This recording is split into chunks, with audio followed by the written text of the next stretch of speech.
हरवंश दोस्तों आज हम साथ डिस्कस करने जा रहे हैं सोशियोलॉजी का हमारा अगला टॉपिक है सामाजिक परिवर्तन। ये आपको सिलेबस में दिया हुआ है, इसको हम कवर करेंगे। और इससे पहले हमने कौन कौन से टॉपिक कवर कर लिए मैं आपको बता देता हूँ। हमने कवर कर लिया है मीनिंग, हिस्ट्री ऑफ सोशियोलॉजी और origin and development, nature and significance, ये हमने कवर कर लिया है। स्कोप एंड सब्जेक्ट मैटर, ये वाला कवर कर लिया है। थर्ड टॉपिक हमने कवर कर लिया है बेसिक कॉन्सेप्ट, ये हमने कवर कर लिया है। उसके साथ हमने sociological concept, culture factor, social group, ये भी मैक्सिमम कवर हो गया, उस पीडीएफ में है ये सेकंड वाली में। इसके साथ हमने ये कवर कर लिया है सोशल इंस्टीट्यूशन। उसके साथ हमने कौन सा टॉपिक कवर कर लिया है, हाँ सोशल डेमोग्राफी कवर कर लिया। इसी के साथ मैंने ये भी कवर कर दिया है, ये मैंने उस क्लास में नहीं बताया था। मोर्टेलिटी माइग्रेशन वाला ये भी कवर कर लिया है हमने। माल्थस थ्योरी ये कंप्लीट हो गया है, ठीक है, ये भी कवर हो गया है, उसी लेक्चर में मिल जाएगा आपको। जो 6 नंबर का लेक्चर है उसी में ये कवर हो गए तीनों टॉपिक। आज का हमारा टॉपिक है theory and practice of development, ये हम कवर करेंगे। Social change and social progress ये कवर करेंगे। इसी के साथ हमने कौन कौन से और टॉपिक कवर किए हैं। सोशल स्ट्रेटिफिकेशन हमने कवर कर लिया है, फॉर्म ऑफ सोशल स्ट्रेटिफिकेशन ये भी कवर हो गया है। और सोशल मोबिलिटी, तो इसके अकॉर्डिंग आपके अगर बात की जाए तो हमने कितने टॉपिक कवर कर लिए हैं, तो हमने कर लिए कवर 11 टॉपिक हमने कवर कर लिए और आज हमारा 12वां टॉपिक है, ठीक है, 12वां टॉपिक है आज। तो मैंने टारगेट रखा है 15 टॉपिक कवर करने का, ठीक है। तो अब हम 15 टॉपिक कवर कर लेंगे एक दो लेक्चर में। तो शुरू करते हैं दोस्तों आज के सेशन को। इससे पहले मैं आपको बता दूं हमने कुछ सीरीज चलाई है, जैसे कि आपको पता है एचपीजी की हमारी 10,000 एमसीक्यू वाली सीरीज है। 200 पेपरों का टारगेट था इसमें और ये कवर कर लिया हमने। इसमें नए पेपर भी ऐड करूंगा। इसी के साथ हमारी हिस्ट्री की प्रीवियस वाली जो क्वेश्चन है इनकी सीरीज है, पॉलिटी की है, इकोनॉमिक्स की, ज्योग्राफी की है, साइंस की है, हिंदी व्याकरण की है और इसी के साथ इंग्लिश ग्रामर की है। चाइल्ड डेवलपमेंट का ही हमारा बीएड वाला कोर्स है, इसमें फ्री कोर्स है। 15 टॉपिक कवर करने का टारगेट है, 9 टॉपिक मैंने कवर कर लिए हैं। इसी के साथ मिक्स सीरीज है, इसमें हम पूरा कंप्लीट पेपर देखते हैं, 170 क्वेश्चन होते हैं उसमें और इसका टारगेट है 40 पेपर कवर करने का। इसी के साथ हमारी सोशोलॉजी की जो सीरीज है फुल कोर्स, इसमें हम टॉपिक कवर करते हैं, वन लाइनर कवर करते हैं और उसके साथ एमसीक्यू कवर करते हैं, ठीक है। अब यहाँ से बात आती है जो आपके डाउट है। तो सबसे पहला डाउट है आपका पीडीएफ आपको टेलीग्राम पर मिल जाएगी। टेलीग्राम को आपने ज्वाइन कर लेना है, लिंक आपको डिस्क्रिप्शन बॉक्स में मिल जाएगा। दूसरा, अगर आपका कोई डाउट होता है तो आप इंस्टाग्राम पे हमें फॉलो कर लीजिए। इंस्टाग्राम का लिंक आपको डिस्क्रिप्शन बॉक्स में मिल जाएगा या कमेंट बॉक्स में मिल जाएगा। अब यहाँ से बात करें तो इन प्लेलिस्ट का लिंक कहाँ मिलेगा, तो कमेंट बॉक्स में भी मिल जाएगा। कमेंट बॉक्स में एक बड़ा सा कमेंट आएगा आपके पास, उसको आपने सी मोर करना है, वहाँ पर सारी प्लेलिस्ट के लिंक है, डिस्क्रिप्शन बॉक्स में मिल जाएगा, ठीक है। इसी के साथ यदि बात की जाए तो ये टीजीटी और जेबीटी मिशन के लिए काफ़ी हेल्पफुल सीरीज है और बात की जाए आने वाले समय में जो एग्ज़ाम होंगे एचपी में उनके लिए भी ये काफ़ी हेल्पफुल सीरीज रहेगी जो आपकी एक्सप्लेन वाली है, ठीक है। तो दोस्तों शुरू करते हैं। और भी कुछ डाउट थे आपके, एक पीडीएफ से संबंधित था, वो टेलीग्राम पे मिल जाएगी। डाउट पूछना है तो आपने या तो कमेंट बॉक्स पे हमें बताना है या आप इंस्टाग्राम पे हमें बता सकते हैं, ठीक है, अपना डाउट। तो शुरू करते हैं दोस्तों आज की सेशन को कंप्लीट करेंगे। तो सबसे पहले बात करेंगे समाज एक परिवर्तनशील व्यवस्था है। अब मैं आपको बता दूं ये टॉपिक बहुत लेंथी है, ठीक है। इसमें हम वो चीज़ें देखेंगे जो आपके एग्जाम में दी गई है, ठीक है, वही देखेंगे। थ्योरी होगी, ठीक है, इसकी विशेषताएं होगी, प्रकार हो गए, ठीक है, तत्व हो गए, इसके आयाम हो गए, ये हम देखेंगे दोस्तों। वैसे तो बहुत बड़ा टॉपिक है, ठीक है, तो इतना नहीं पूछा जाएगा क्योंकि इसमें छोटा सा टॉपिक दिया गया है आपके पास, जैसे कि सिलेबस में यहाँ दिखाया गया है, ये छोटा सा दिया गया है सोशल चेंज, ठीक है। तो हम लिमिटेड ही पढ़ेंगे क्योंकि बहुत सिलेबस है, ये नहीं है कि आपने सोशोलॉजी ही कवर करना है, आपके पास तो हिस्ट्री है, पॉलिटी है, ज्योग्राफी है, इकोनॉमिक्स है, ठीक है। तो शुरू करते हैं दोस्तों आज के सेशन को। समाज एक परिवर्तनशील व्यवस्था है। परिवर्तन प्रकृति का नियम है, निश्चित रूप से प्रत्येक वस्तु में परिवर्तन होता है। वैसे तो आपको पता है सामाजिक परिवर्तन कैसे होता है, परंतु एक होता है माइंड में कि ये टॉपिक भी हमने कवर नहीं किया है, तो इसलिए इसको पढ़ लेते हैं थोड़ा सा, ठीक है। यह परिवर्तन निश्चित समय सीमा में होता है। देखा जाए तो दार्शनिक लहजे में प्रत्येक दिन हर व्यक्ति के लिए नया होता है और इस अर्थ में प्रत्येक क्षण नया होता है। यूनानी दार्शनिक हेराक्लिटस का यह कहना सही है कि एक व्यक्ति कभी भी एक ही नदी में 2 बार डुबकी नहीं लगा सकता, मतलब कि उसके लिए ऐसा करना ही 2 कारणों से असंभव है। पहला कारण तो क्या बताया इन्होंने, यह कि दूसरी बार डुबकी लगाते समय व्यक्ति पहली बार जैसा नहीं रहता, ठीक है। मतलब हो गया कि जो जैसे पहली बार डुबकी लगाता है उतना चाव होता है, वो दूसरी बार नहीं होता। उसी के साथ उसके विचार, दृष्टिकोण आदि बदल जाते हैं। और दूसरा यह कि स्वयं व्यक्ति पहली बार जैसा नहीं रहता, उसके विचार, दृष्टिकोण आदि बदल जाते हैं। जैसे कि आपने भी देखा होगा कि कोई इंसान 5 साल पहले कैसा था और 5 साल बाद कैसा हो जाता है, उसके विचारों में परिवर्तन आ जाता है। दूसरा यह कि स्वयं नदी का पानी भी प्रवाहमान है, जो पानी बह गया वापस नहीं आता, ठीक है। जैसे कि जो पानी है नदी का, वो बह गया है, वो वापस नहीं आएगा।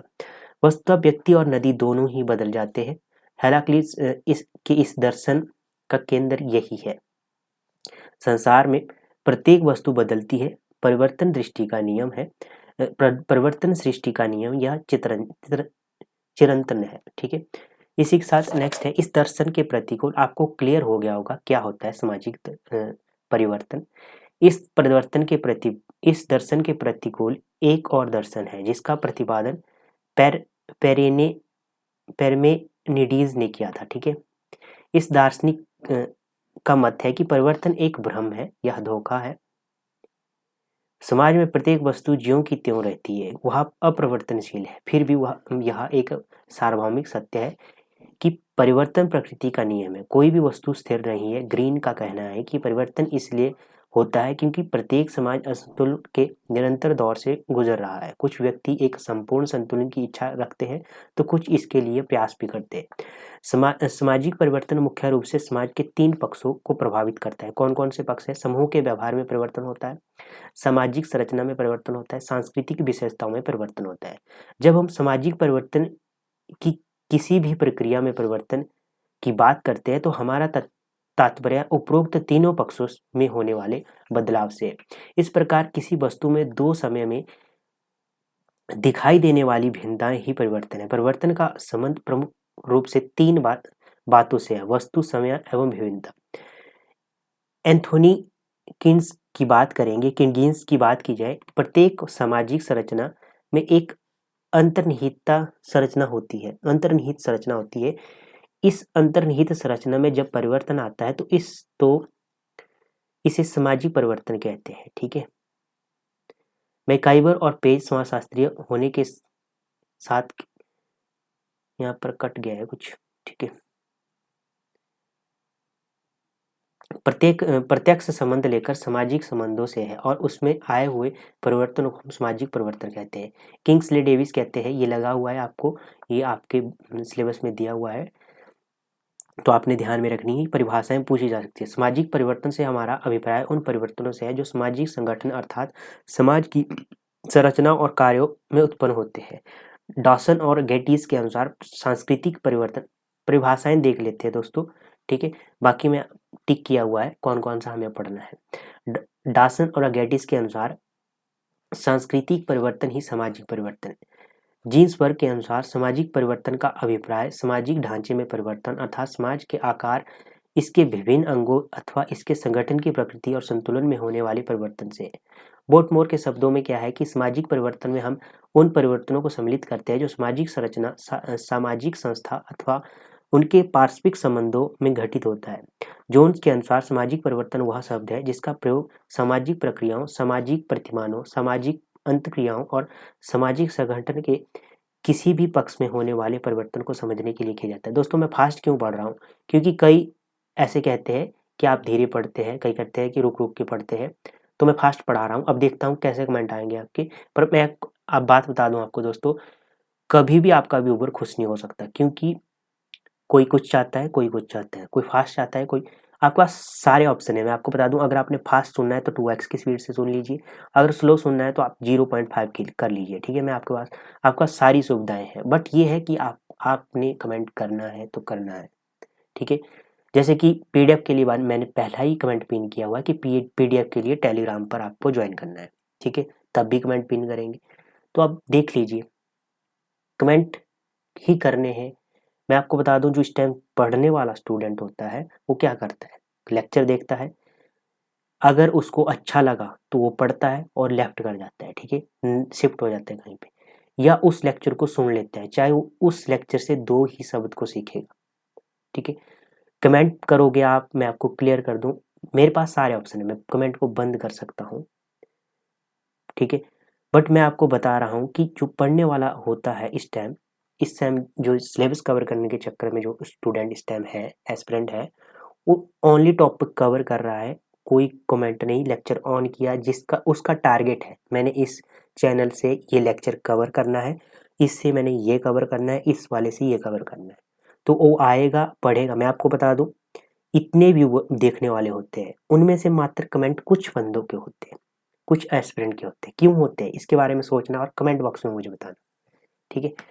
ग्रीन और कई ऐसे होते हैं, अभी मेरी बात खत्म नहीं हुई, मैं क्लियर कर देता हूँ। कई ऐसे स्टूडेंट होते हैं, एस्पिरेंट होते हैं, वो आते हैं, लेक्चर को सुनते हैं और चले जाते हैं। मैं आपको बता दूं, उन्हीं में से सिलेक्शन भी होती है, ठीक है। उनको पता है कि पीडीएफ कहाँ मिलेगी, सबसे पहले जाएंगे वो टेलीग्राम चेक करेंगे, अगर पीडीएफ नहीं हुआ तो वो लेक्चर को सुनेंगे, या होता नहीं ऐसा कि पीडीएफ नहीं होगी, क्योंकि डालता है, ठीक है। बुक्स मैंने डाली हुई है टेलीग्राम पे। अब आप बार बार कमेंट किए जा रहे हो कि बुक्स बुक्स सर, तो कुछ भी नहीं कह सकते। लेट कंटिन्यू करते हैं। ग्रीन और गिलिन के शब्दों में सामाजिक परिवर्तन का अर्थ जीवन की स्वीकृत विधियों में परिवर्तन है, चाहे वे परिवर्तन भौगोलिक दशाओं के कारण हो और सांस्कृतिक उपकरणों के कारण, जनसंख्या के रूप में अथवा विचारों के कारण हो, अथवा समूह में आविष्कार और संस्कृति के प्रयास से उत्पन्न हो। मैं आपको एक दोस्तों एक किस्सा सुनाना चाहता हूँ। अगर आप यही कोर्स पैसे से खरीदो होते, मतलब पैसे दे के खरीदे होते इस कोर्स को, तो मैं आपको गारंटी देता हूँ कि जो आपको पढ़ाता वो कमेंट भी बंद रखता, ठीक है। आप किसके पास अपने डाउट क्लियर करते हुए, मैं फ्री में पढ़ा रहा हूँ, ठीक है। मैं ये नहीं कह रहा हूँ कि आप मेरे से पढ़िए, बहुत सारे यूट्यूब चैनल है, बट मैं आपको एक बात बता रहा हूँ कि मैंने देखा है, ऑनलाइन बैच लेके भी मैंने देखा है, बहुत कुछ सीखा है मैंने ज़िंदगी में, कि वहाँ पर आपके जो कमेंट होते हैं वो हाइड कर दिए जाते हैं, वहाँ पर आप ना कमेंट पूछ सकते हैं, डाउट के लिए बोलते हो, डाउट सेशन वो होता नहीं कभी, मुझे पता है, मैंने पढ़ाया हुआ है, ठीक है। तो इसीलिए मैं कहता हूँ कि फ्री में भी अच्छी नहीं होती चीज़ें, बट होता है, मेरा है नहीं कि मेरा एक कि पढ़ाना है बस, मुझे कुछ करना है, चाहे, क्योंकि होता है ना कि आपको बहुत ऊंचाइयों तक जाने के लिए ना, उसके पीछे जो उस व्यक्ति का संघर्ष होगा ना, वो उसी को पता है, क्या कि कौन सी चीज़ें उसने छोड़ी है, किन किन चीज़ों के साथ उस मतलब उसका त्याग है, किस चीज़ों क्या कैसे बना है वो इतना बड़ा, कैसे वो चीज़ें कर रहा है। मैं आपको बता दूं, आज की डेट में जो कोशिश करता है ना वो बहुत बड़ा है, कमेंट करने वाले बहुत मिल जाएंगे आपको, टांग खींचने वाले आपको बहुत मिलेंगे, बट आपको करते रहना है, कंटिन्यू करते रहना है। मैं आपको बता दूं, मेरा टारगेट है कवर करना है, तो मैं कवर करूंगा 15 टॉपिक, 15 टॉपिक मैं कवर करूंगा, 15 बीएड के टॉपिक कवर करूंगा। आप जो मर्जी कमेंट कीजिए, ठीक है, मुझे इससे कोई फर्क नहीं पड़ता। मैं आपको क्लियर कर दूं, जो पढ़ने वाला स्टूडेंट होता है वो आता है, पढ़ता है और चले जाता है, 2x की स्पीड से सुनेगा और चले जाएगा, उसको सीखने को मिला वो सीख लेगा, ठीक है। बट मेरा यही था, मैं बहुत रेयर सेशन में बोलता हूँ, मैं डायरेक्ट पढ़ाता हूँ और चला जाता हूँ।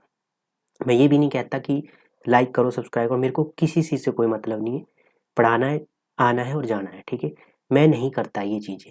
मैंने एक सेशन में भी बोला था, मैंने उस समय ये बनाया था टीसीएस और एचपीआरसी से संबंधित, तो स्टूडेंट कह रहा है, एस्पिरेंट कह रहा है कि आप श्योर है, श्योर कोई नहीं है, ठीक है। हर चीज़ अनुमान पे चलती है, मैं आपको क्लियर कर दूँ, आपका पेपर है वो भी अनुमान पे चलेगा। सिलेबस आपको दिया है, सपोज कीजिए सिलेबस से पेपर ना बने, तो क्या आप एग्जामिनर को बोल देंगे या जो पेपर सेटर होगा कि आपने ऐसा बना दिया पेपर। मैं पीजीटी की बात कर रहा हूँ, पीजीटी में ऐसा हुआ है, सिलेबस से पेपर नहीं था, जो सिलेबस था वहाँ से नहीं थी चीज़ें, ठीक है। कई सब्जेक्ट में, कईयों में हो सकता है, बट मैं बता रहा हूँ एक, ठीक है। तो आप, ठीक है, करते कंटिन्यू, बहुत हो जाएगा, सॉरी भी कह सकता हूँ, मैं सॉरी भी बोल देता हूँ, क्योंकि हो जाता है, कई चीज़ें लग जाती हैं, ठीक है। तो मैं इसलिए आज के सेशन में बोल रहा हूँ, मैं नहीं बोलूँगा, मैं सेशन में नहीं बोलता हूँ, आपने भी देखा होगा। तो शुरू करते हैं, आगे कंटिन्यू करते हैं। मेरिल और एडरीज के अनुसार इसमें हम परिभाषाएं देख लेंगे, विशेषताएं देख लेंगे, ठीक है। तो मानव क्रियाओं में परिवर्तन को सामाजिक परिवर्तन कहते हैं। आपके अनुसार अब मानव व्यवहार में बदलाव की प्रक्रिया में होता है, ठीक है। तब हम उसी को दूसरे रूप में सामाजिक परिवर्तन कहते हैं। इसमें कट गया है कुछ। उपरोक्त परिभाषा में स्पष्ट है कि परिवर्तन एक व्यापक प्रक्रिया है। समाज के किसी भी क्षेत्र में विचलन को सामाजिक परिवर्तन कहा जाता है।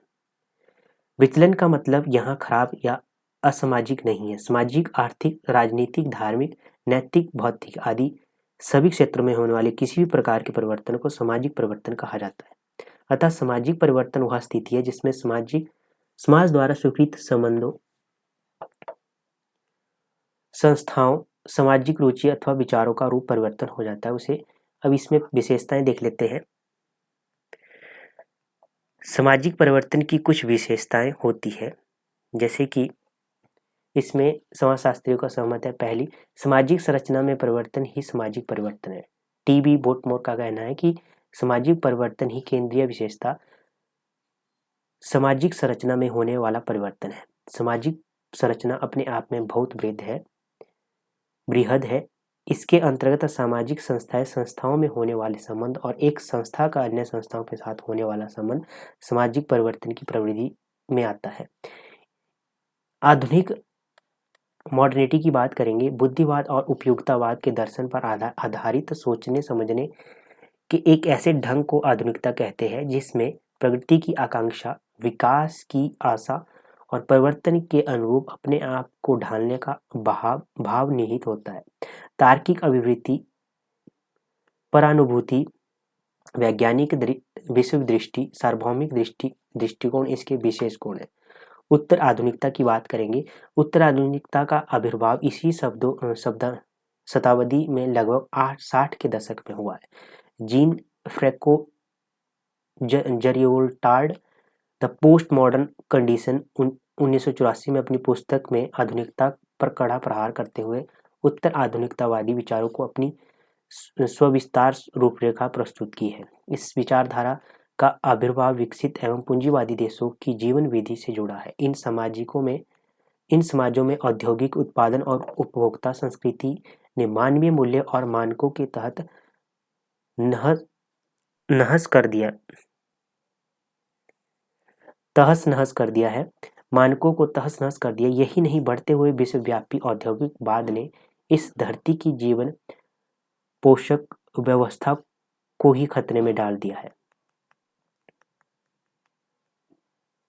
पिछले कुछ शताब्दियों में सामाजिक, आर्थिक और राजनीतिक क्षेत्रों में सहमत विषय में कुछ नवीन प्रवृत्तियां उभरती हुई देख सकते हैं। अर्थतंत्र का वैश्वीकरण, राष्ट्र राज्य की अवधारणा का पतन, जनसंख्या की अपार गतिशीलता उत्तर आधुनिकता की सूचक है। आधुनिकता समाप्ति की राह पर है और एक नए युग का सूत्रपात हो रहा है जिसमें इन चिंतकों ने उत्तर आधुनिकता काल का नाम दिया है। उत्तर आधुनिकता की सर्वप्रथम अभिव्यक्ति में हमें आधुनिकता के विरुद्ध सांस्कृतिक विद्रोह में देखने को मिलती है। इस नवीन प्रवृत्ति ने आधुनिकता के कुछ सिद्धांतों की धज्जियों को उड़ा दिया है और यथार्थवादी सिद्धांत के स्थान पर सुखवादी सिद्धांत के महत्व को प्रदर्शित किया है। आधुनिकता सोच समझ के एक विशिष्ट दृष्टिकोण, तार्किक वैज्ञानिक को प्रलक्षित करती है। आधुनिकतावाद समाज की एक विशिष्ट दशा या स्थिति को प्रदर्शित करने वाली एक विचारना है, जबकि इसे गतिशील बनाए रखने वाली प्रक्रिया को आधुनिकीकरण कहते हैं। तो ये आपने ध्यान में रखना है। पैराग्राफ पूछा जा सकता है, इससे क्वेश्चन बन सकता है। नेक्स्ट है सामाजिक परिवर्तन सामाजिक और सांस्कृतिक दोनों होता है। बोर्डियो, दरिदा, हैबरमास आदि समाजशास्त्रियों ने उत्तर आधुनिकता, पोस्ट मॉडर्निटी पर जो कुछ लिखा है उसमें वे कहते हैं कि आज जिस तरह के परिवर्तनों को हम देख रहे हैं वस्तुतः वह सांस्कृतिक परिवर्तन है। इन विचारकों के अनुसार उत्तर आधुनिकता और कुछ न होकर सांस्कृतिक परिवर्तन का एक पैराडाइम्स का नमूना है। जहां मानवशास्त्री सामाजिक परिवर्तन को संस्कृति के रूप में देखते हैं, वहाँ समाजशास्त्री इसे सामाजिक परिवर्तन की तरह समझते हैं।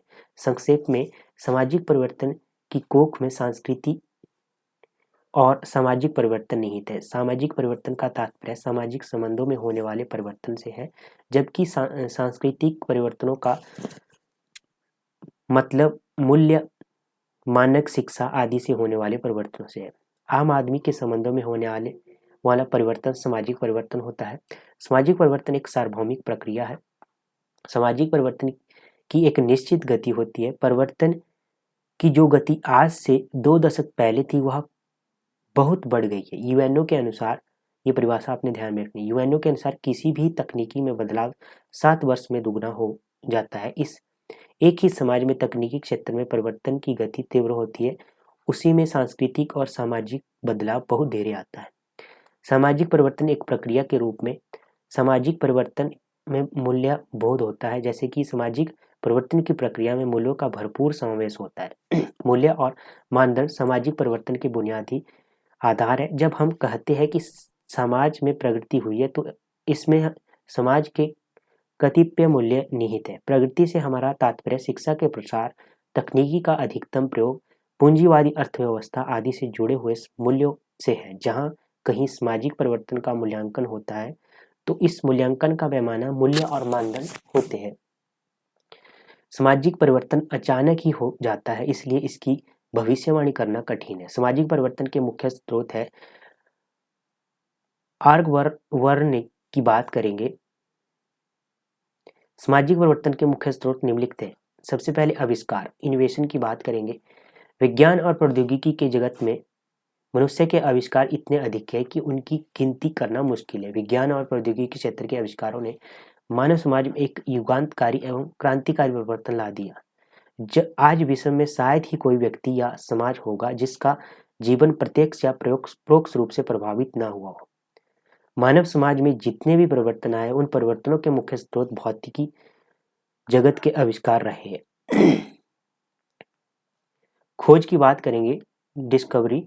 मनुष्य ने अपने ज्ञान और अनुभवों के आधार पर अपनी समस्याओं को सुलझाने और एक बेहतर जीवन व्यतीत करने के लिए बहुत तरह की खोज की है। जैसे शरीर में रक्त संचालन, बहुत सारी बीमारियों के कारण खनिज, खाद्य पदार्थ, पृथ्वी गोल है एवं वह सूर्य की परिक्रमा करती है आदि हजारों किस्म के तथ्यों की खोज मानव ने की है, जिनसे उनके भौतिक एवं अभौतिक जीवन में काफी परिवर्तन आया है।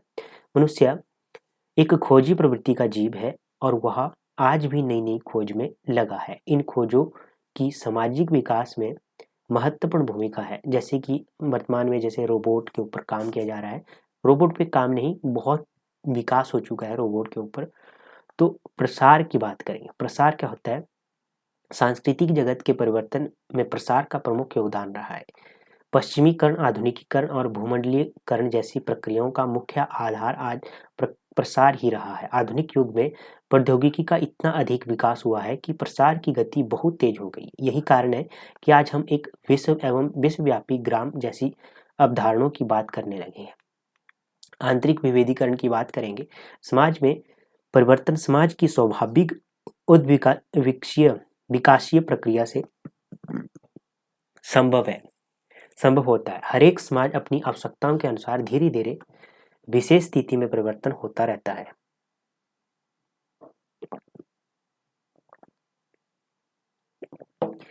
प्रारंभिक समाजशास्त्रियों जैसे कि स्पेंसर,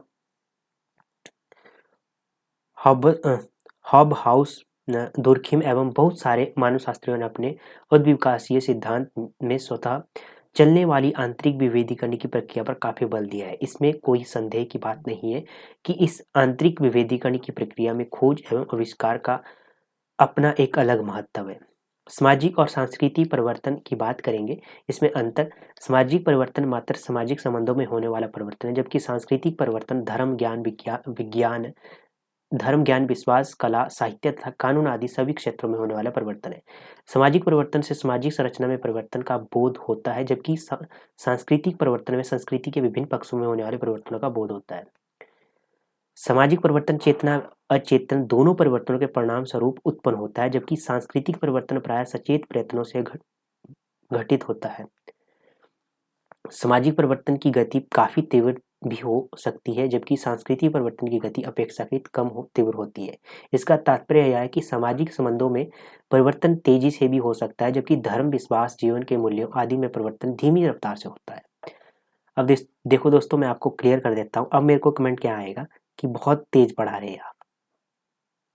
समझ नहीं आ रहा है, ठीक है। मैं जानता हूँ स्टूडेंट एस्पिरेंट की क्या मतलब, क्या क्या मुझे पता है कहाँ पर क्या चीज़। सामाजिक परिवर्तन के प्रतिमान और प्रकार।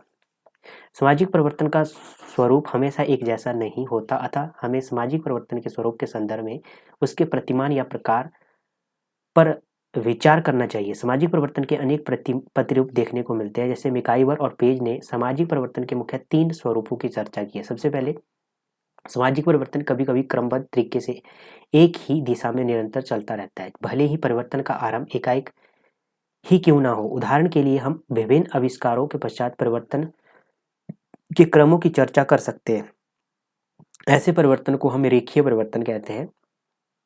अधिकांश उद्विकासीय समाजशास्त्री एक रेखीय सामाजिक परिवर्तन में विश्वास करते हैं। दूसरा, कुछ सामाजिक परिवर्तनों में परिवर्तन की प्रकृति ऊपर से नीचे तक, नीचे से ऊपर हो जाने की होती है, इसलिए इसे उतार चढ़ाव परिवर्तन कहते हैं के नाम से भी जाना जाता है। हम जानते हैं कि उदाहरण के लिए भारतीय संस्कृति परिवर्तन की चर्चा कर सकते हैं। पहले भारत के लोग अध्यात्मवाद की ओर बढ़ रहे थे, जबकि आज वे उसके विपरीत भौतिकवाद की ओर बढ़ रहे हैं। पहले का सामाजिक मूल्य त्याग पर जोर देता था, जबकि आज का सामाजिक मूल्य भोग एवं संचय पर जोर दे रहा है। इस प्रतिरूप के अंतर्गत यह निश्चित नहीं होता कि परिवर्तन कब और किस दिशा में उन्मुख होगा। परिवर्तन के तृतीय प्रतिरूपों को तरंगीय परिवर्तन के रूप के नाम से जाना जाता है। इस परिवर्तन के अंतर्गत उतार चढ़ावदार परिवर्तन में परिवर्तन की दिशा एक सीमा के बाद विपरीत दिशा में उन्मुख हो जाती है। इसमें लहरों की भांति एक के बाद दूसरा परिवर्तन आता है। ऐसा कहना मुश्किल होता है कि दूसरी लहर पहली लहर के विपरीत है। हम यह भी कहने की स्थिति में नहीं है कि दूसरा परिवर्तन पहले की तुलना में उन्नति या अवनति का सूचक है। इस प्रतिरूप का सटीक उदाहरण फैशन है। हर समाज में नए नए फैशन की लहर आती रहती है। हर फैशन में लोगों को कुछ न कुछ नए परिवर्तन दिखाई देते हैं। ऐसे परिवर्तनों में उत्थान पतन और प्रगति की चर्चा फिजूल है। जैसे कि आपने देखा होगा आजकल, पहले नैरो पैंट पहनते थे, ऐसा नैरो पैंट पहन रही थी, आजकल की पैंट अब ऐसे आ रही है।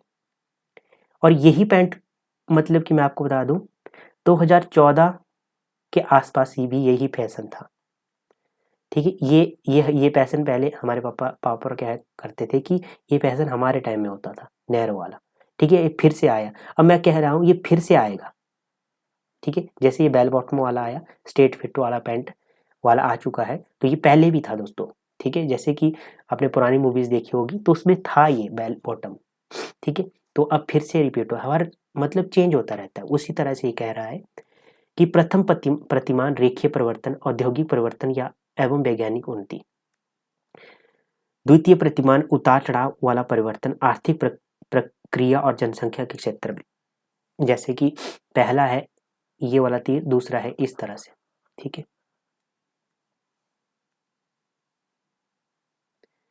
तृतीय प्रतिमान चक्रीय परिवर्तन होता है, जैसे कि एक चक्कर होता है, साइकिल होता है, ठीक है। एक चक्कर के अनुसार जैसे संस्कृति, फैशन, सामाजिक मूल्य, अलंकरण, नियंत्रण, स्वतंत्रता के क्षेत्र, ठीक है। इस तरह से बदलता रहता है और फिर से वहीं आ जाता है। परिवर्तन की प्रक्रिया, तो ये आपको दिया है सिलेबस में, प्रोसेस ऑफ सोशल चेंज, ठीक है। तो ये दिया है, आपने देख लेना, ठीक है। यहाँ मैं बता ही देता हूँ, है ना। ये देखो ये दिया है सोशल प्रोग्रेस, ये हम पढ़ने जा रहे हैं अब, ठीक है।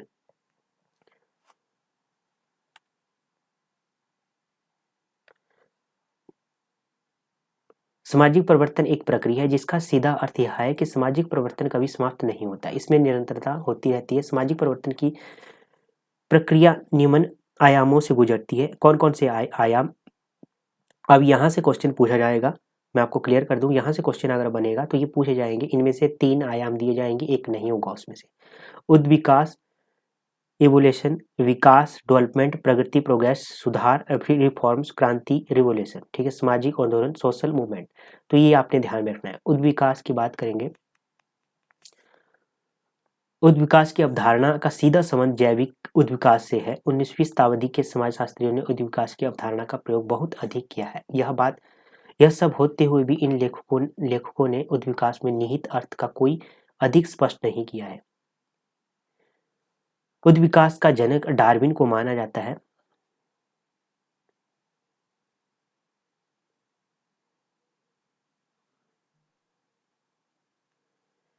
जिन्होंने सर्वप्रथम मानव के उद्विकास का उल्लेख किया है। उनकी 2 पुस्तकें हैं, the origin of species 1859, the decent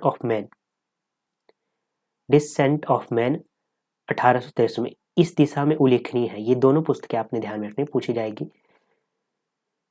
उद्विकास को समाजशास्त्रियों में सर्वप्रथम स्पेंसर ने प्रयोग किया और इसलिए स्पेंसर को सामाजिक उद्विकास का जन्मदाता कहा जाता है। स्पेंसर का कहना है कि जिस तरह व्यक्ति का विकास होता है उसी तरह समाज का भी विकास होता है। स्पेंसर ने अपनी पुस्तक द सोशल स्टैटिक्स में विस्तार पूर्वक समाज को एक साअव्यय की तरह उसके उद्विकास की रूप में रखा है। डार्विन के अनुसार उद्विकास की प्रक्रिया में जीवन की संरचना सरलता से जटिलता, सिंपल टू कॉम्प्लेक्स की ओर बढ़ती है। यह प्रक्रिया प्राकृतिक चयन, नेचुरल सिलेक्शन के सिद्धांत पर आधारित है। हर्बर्ट स्पेंसर ने जैविक परिवर्तन की भांति ही सामाजिक परिवर्तन को भी कुछ आंतरिक शक्तियों के कारण संभव माना है और कहा कि उद्विकास की प्रक्रिया धीरे धीरे निश्चित स्तरों से गुजरती हुई पूरी होती है। स्पेंसर उद्विकास कुछ तत्वों का एकीकरण तथा उसे संबंधित वह गति है जिसके दौरान कोई तत्व एक निश्चित, अनिश्चित तथा असमानता से निश्चित और समझ भिन्नता में बदल जाता है। मैकाइबर पेज कहते हैं कि जब परिवर्तन में केवल निरंतरता ही नहीं होती बल्कि परिवर्तन की एक दिशा भी होती है, तब ऐसे परिवर्तन से हमारा तात्पर्य उद्विकास से होता है। हॉगबर्न ने व निमकॉफ ने उद्विकास एक निश्चित दिशा में होने वाला परिवर्तन है। उद्विकास को एक सूत्र द्वारा इस प्रकार स्पष्ट किया जा सकता है, जैसे कि उद्विकास इज इक्वल टू निरंतर परिवर्तन प्लस निश्चित दिशा प्लस गुणात्मक अंतर प्लस ढांचे और कार्य में भिन्नता। ये है इस तरह से। लक्षण और विशेषताओं की बात कर लेते हैं। समाज बराबर लंबवत नीचे से ऊपर के स्तर की ओर बढ़ता है और नीचे के स्तर पर सामाजिक संरचना सरल और सजातीय होती है। जैसे जैसे समाज ऊपर से नीचे की ओर बढ़ता है, सामाजिक संरचना की जटिलता और उसकी विजातीयता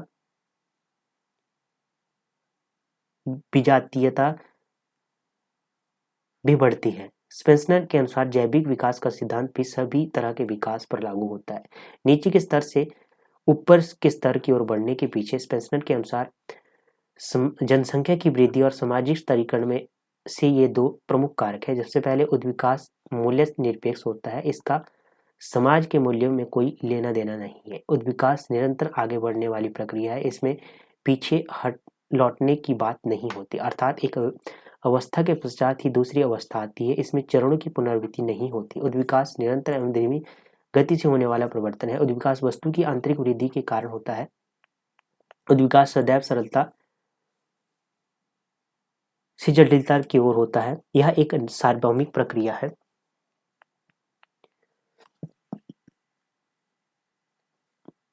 यह एक निरंकुश प्रक्रिया है जो अपने अनुसार निरंतर चलती रहती है, इसमें कोई हस्तक्षेप नहीं होता है। उद्विकास के स्वरूप, फॉर्म ऑफ इवैल्यूएशन। जूलियन स्टीवार्ट ने उद्विकास के 3 स्वरूपों का उल्लेख किया है। समरेखीय उद्विकास, इसमें है प्रारंभिक समाजशास्त्री समरेखीय उद्विकास से जुड़े हैं, जिनका मानना है कि समाज का उद्विकास एक सीधी रेखा में एक निश्चित क्रम से हुआ है। Comte, Spencer, Morgan, Bachofen, Tylor, Haddon, Levy Bruhl आदि प्रमुख समरेखीय उद्विकासवादी है। बहुरेखीय उद्विकास की बात करेंगे, इसे जूलियन स्टीवार्ट जुड़े हैं इसमें, और बहुरेखीय उद्विकासवादियों का मत है कि उद्विकास का कोई एक ही क्रम न होकर अनेक क्रम है। चक्रीय या अनुवृत्त उद्विकास की बात करेंगे तो लेस्ली व्हाइट और गार्डेन चाइल्ड इससे जुड़े हैं। इन तृतीय स्तर विद्वानों का मत है कि उद्विकास एक चक्कर के रूप में एक घड़ी के पेंडुलम की तरह कभी इधर कभी उधर उतार चढ़ाव के क्रम में होता है। जैसे कि ये है घड़ी, इसमें एक पेंडुलम लगा होता है, कभी इधर कभी इधर कभी इधर कभी इधर, इस तरह से है ये उद्विकास। प्रथम स्तर में संपत्ति एवं सामूहिक अधिकार, वस्त्रों का अभाव, यौन अत्याचार। द्वितीय स्तर में संपत्ति पर व्यक्तिगत अधिकार, सारे शरीर पर वस्त्र धारण करना, एक विवाह। तृतीय स्तर में राज्य द्वारा संपत्ति और सामूहिक अधिकार, नग्नतावाद एवं शारीरिक सांस्कृतिक आंदोलन के रूप में, और यौन स्वच्छता की ताकी द्वारा पुष्टि तरीके द्वारा पुष्टि होते हैं, है ना। विकास की बात करेंगे, डेवलपमेंट, जिस भांति सामाजिक उद्विकास की अवधारणा बहुत अधिक स्पष्ट नहीं है, ठीक उसी तरह विकास की अवधारणा भी अस्पष्ट है। बोटमोर ने विकास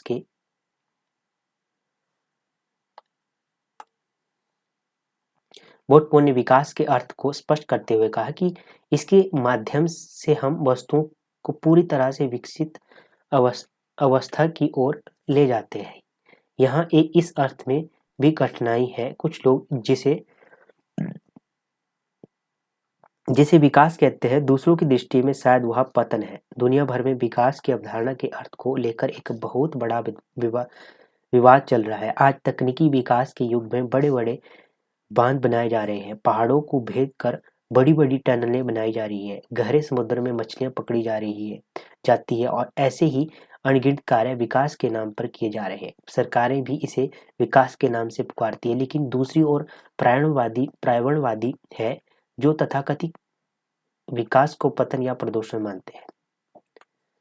महत्वपूर्ण बात यह है कि विकास के साथ में समाज के मूल्य जुड़े होते हैं। यदि कोई परिवर्तन समाज द्वारा निर्धारित लक्ष्यों, मूल्यों या मानदंडों द्वारा होता है तो इसे विकास कहते हैं। प्रगति क्या होता है? प्रोग्रेस। जब किसी परिवर्तन को समाज के हित में अच्छा या लाभकारी माना जाता है तो उसे प्रगति कहा जाता है। प्रगति सामाजिक परिवर्तन को एक निश्चित दिशा को दर्शाती है। प्रगति में समाज कल्याण और सामूहिक हित की भावना छिपी होती है। मैकाइबर और पेज प्रगति की तुलना गिरगिट से करते हैं। ऑगवर्थ व निम्फॉफ प्रगति का अर्थ अच्छाई के लिए होने वाले परिवर्तन से, इसलिए प्रगति में मूल्य निर्धारण होता है। वॉर्ड प्रगति वह है जो मानवीय सुख में वृद्धि करती है।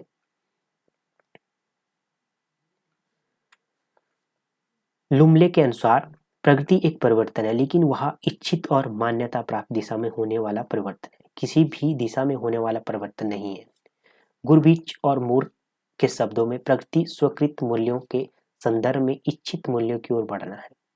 गिन्सबर्ग के अनुसार प्रगति का अर्थ इस दिशा में होने वाला विकास है जो सामाजिक मूल्यों का विवेक युक्त हल प्रस्तुत करता है। विशेषताएं की बात करेंगे। प्रगति वांछित उद्विकास है। उद्विकास का अर्थ किसी भी दिशा में होने वाले निरंतर परिवर्तन से है, लेकिन जब यही परिवर्तन सामाजिक मूल्यों और इच्छित लक्ष्यों की ओर होता है तब इसे हम प्रगति कहते हैं। प्रगति तुलनात्मक है। इस प्रत्येक समाज में प्रगति का अर्थ समान नहीं होता। हम विचारात्मक उन्नति को प्रगति कह सकते हैं, जबकि पश्चिमी समाज भौतिक को ही प्रगति का आधार मानते हैं। प्रगति सामूहिक जीवन से संबंधित होती है। किसी एक या कुछ व्यक्तियों की इच्छाओं के अनुसार प्रगति होना जरूरी नहीं है। प्रगति की संभावना केवल उस स्थिति में ही की जा सकती है जबकि समाज में होने वाला परिवर्तन सामूहिक मूल्यों अथवा लक्ष्यों को प्राप्त करने में सहायक हो रहा है। प्रगति स्वचालित नहीं होती। प्रगति उद्विकास के समान स्वयं होने वाला परिवर्तन नहीं है, बल्कि यह मनुष्य के सक्रिय प्रयत्नों एवं परिश्रम पर आधारित है।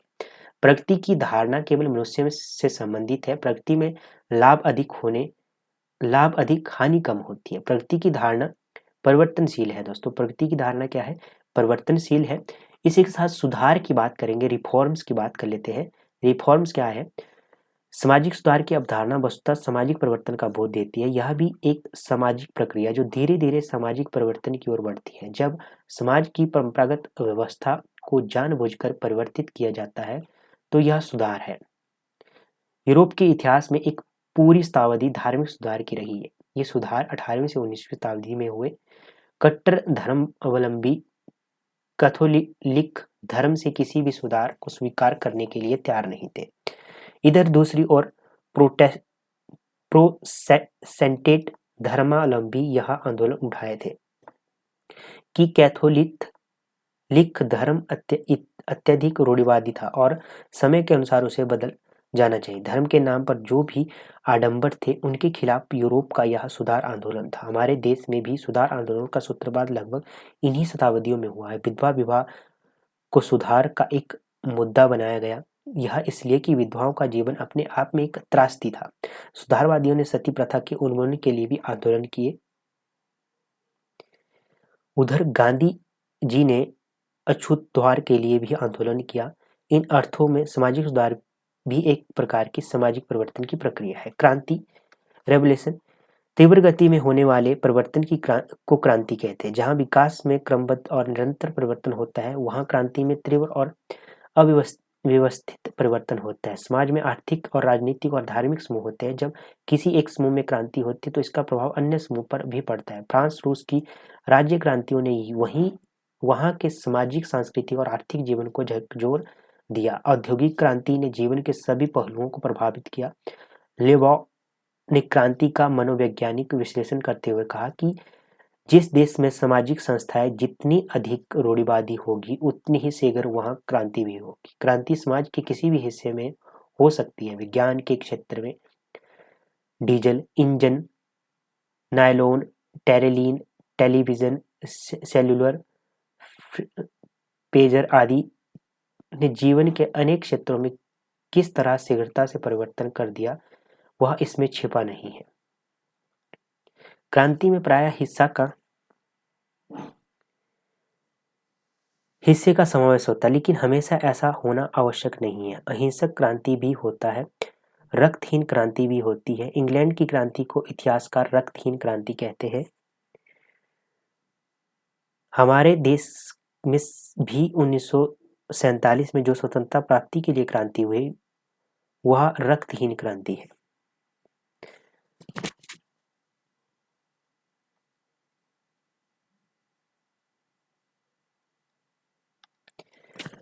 दो मिनट वेट कीजिए।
एम्बर्से ने बताया है कि विश्व में अधिकांश क्रांतियां मौलिक सामाजिक पुनर्निर्माण के लिए हुई है। हेना अरेंड ने बताया है कि क्रांतियों का मुख्य उद्देश्य परंपरागत व्यवस्था में अपने आप को अलग करना एवं नए समाज का निर्माण करना है, पर इसका अपवाद भी देखने को मिलता है।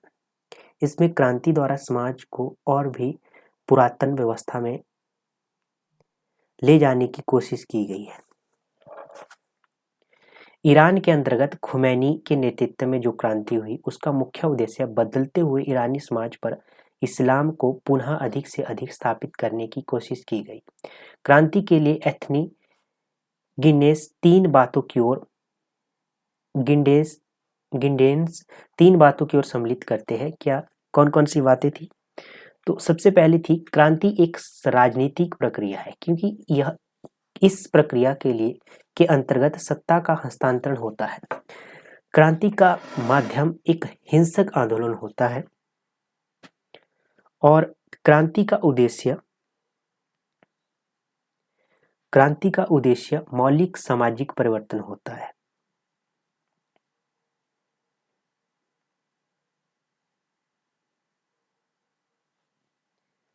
क्रांति का जनक भी मार्क्स को ही माना जाता है। मार्क्स समाज में परिवर्तन के लिए क्रांति को अवश्यभावी मानते हैं। उनका कहना है कि जिस प्रकार बगैर प्रसव पीड़ा के शिशु का जन्म नहीं होता, उसी प्रकार बगैर क्रांति की सामाजिक व्यवस्था नहीं बदल सकती। मार्क्स का कहना है कि क्रांति में आम आदमी को डरने की आवश्यकता नहीं है, क्योंकि वह पूंजीपतियों के अधिनायक कर्तव्य को समाप्त कर मजदूर वर्ग की अधिसत्ता को स्थापित करता है। यहाँ पर साफ नहीं है, दिख रहा है। सामाजिक क्रांति के संबंध में सोरोकिन का गहन अध्ययन है। इसमें इन्होंने क्या कहा कि उनकी पुस्तक द सोशियोलॉजी ऑफ रेवोल्यूशन 1925 में मिलता है। सोरोकिन के मतानुसार क्रांति ना तो एक स्वाभाविक प्रक्रिया है और ना ही समाज का कोई हित होने की संभावना है। सामाजिक क्रांति वह व्याधि की अवस्था है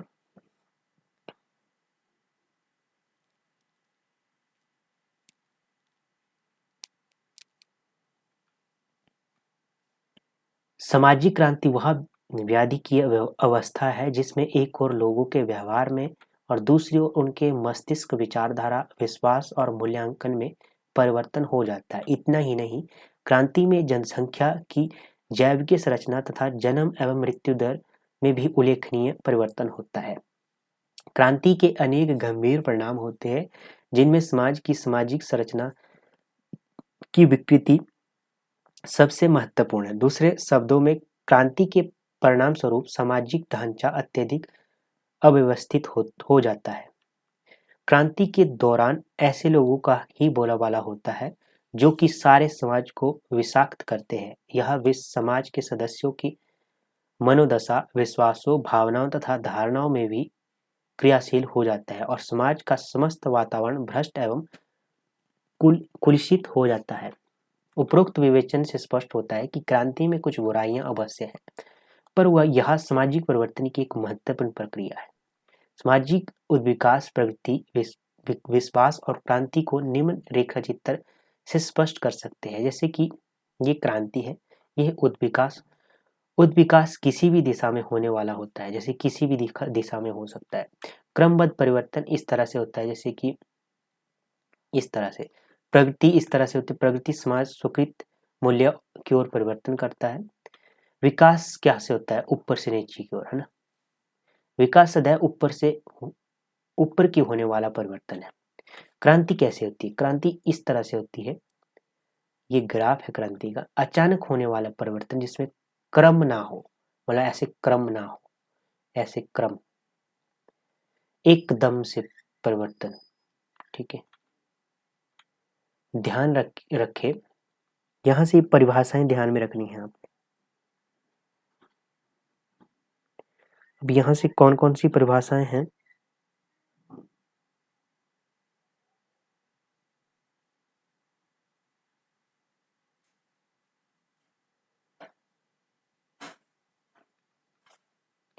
बोगार्डस ने प्रगति के 14 मानदंडों का उल्लेख किया है। कितने? 14 मानदंडों का।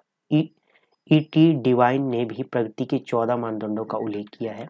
हॉरेन हॉल्ट ने सामाजिक प्रगति के 3 मानदंडों का उल्लेख किया है। आयु का अधिक होना सबसे पहला, मानसिक स्वास्थ्य दूसरा, तीसरा अवकाश का अधिक समय। 3 इसने कहे हैं हॉर्लेक हॉट ने।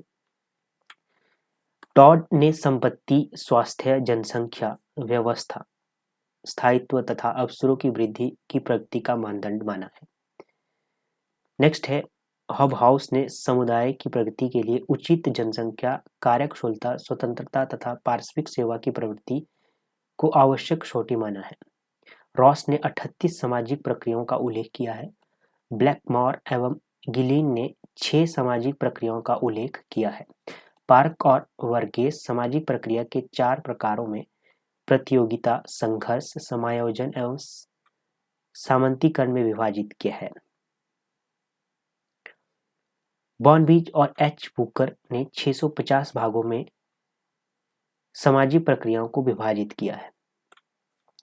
सामाजिक परिवर्तन के क्या क्या कारण होते हैं, इनको भी देख लेते हैं। काफी महत्वपूर्ण है, क्या क्या कारण होते हैं। तो किन किन विद्वानों ने क्या क्या कारण माने हैं, उनको देख लेते हैं एक बार।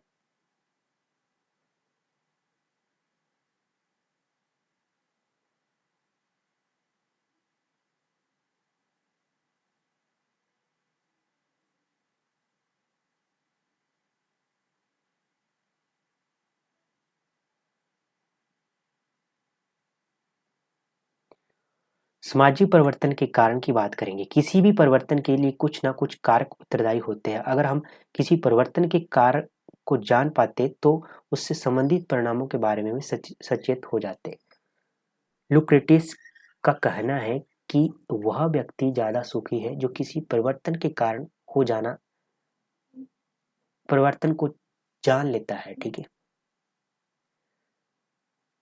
सामाजिक परिवर्तन के अनगिनत कारक हैं। सबसे पहला,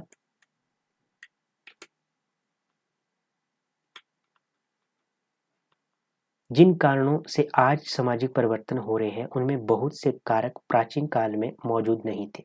परिवर्तन के जिन कारकों की महत्ता प्राचीन मध्यकाल में रही, आज उनकी महत्ता उतनी न रह गई है। समय के साथ परिवर्तन का स्वरूप और कारक दोनों बदलते हैं।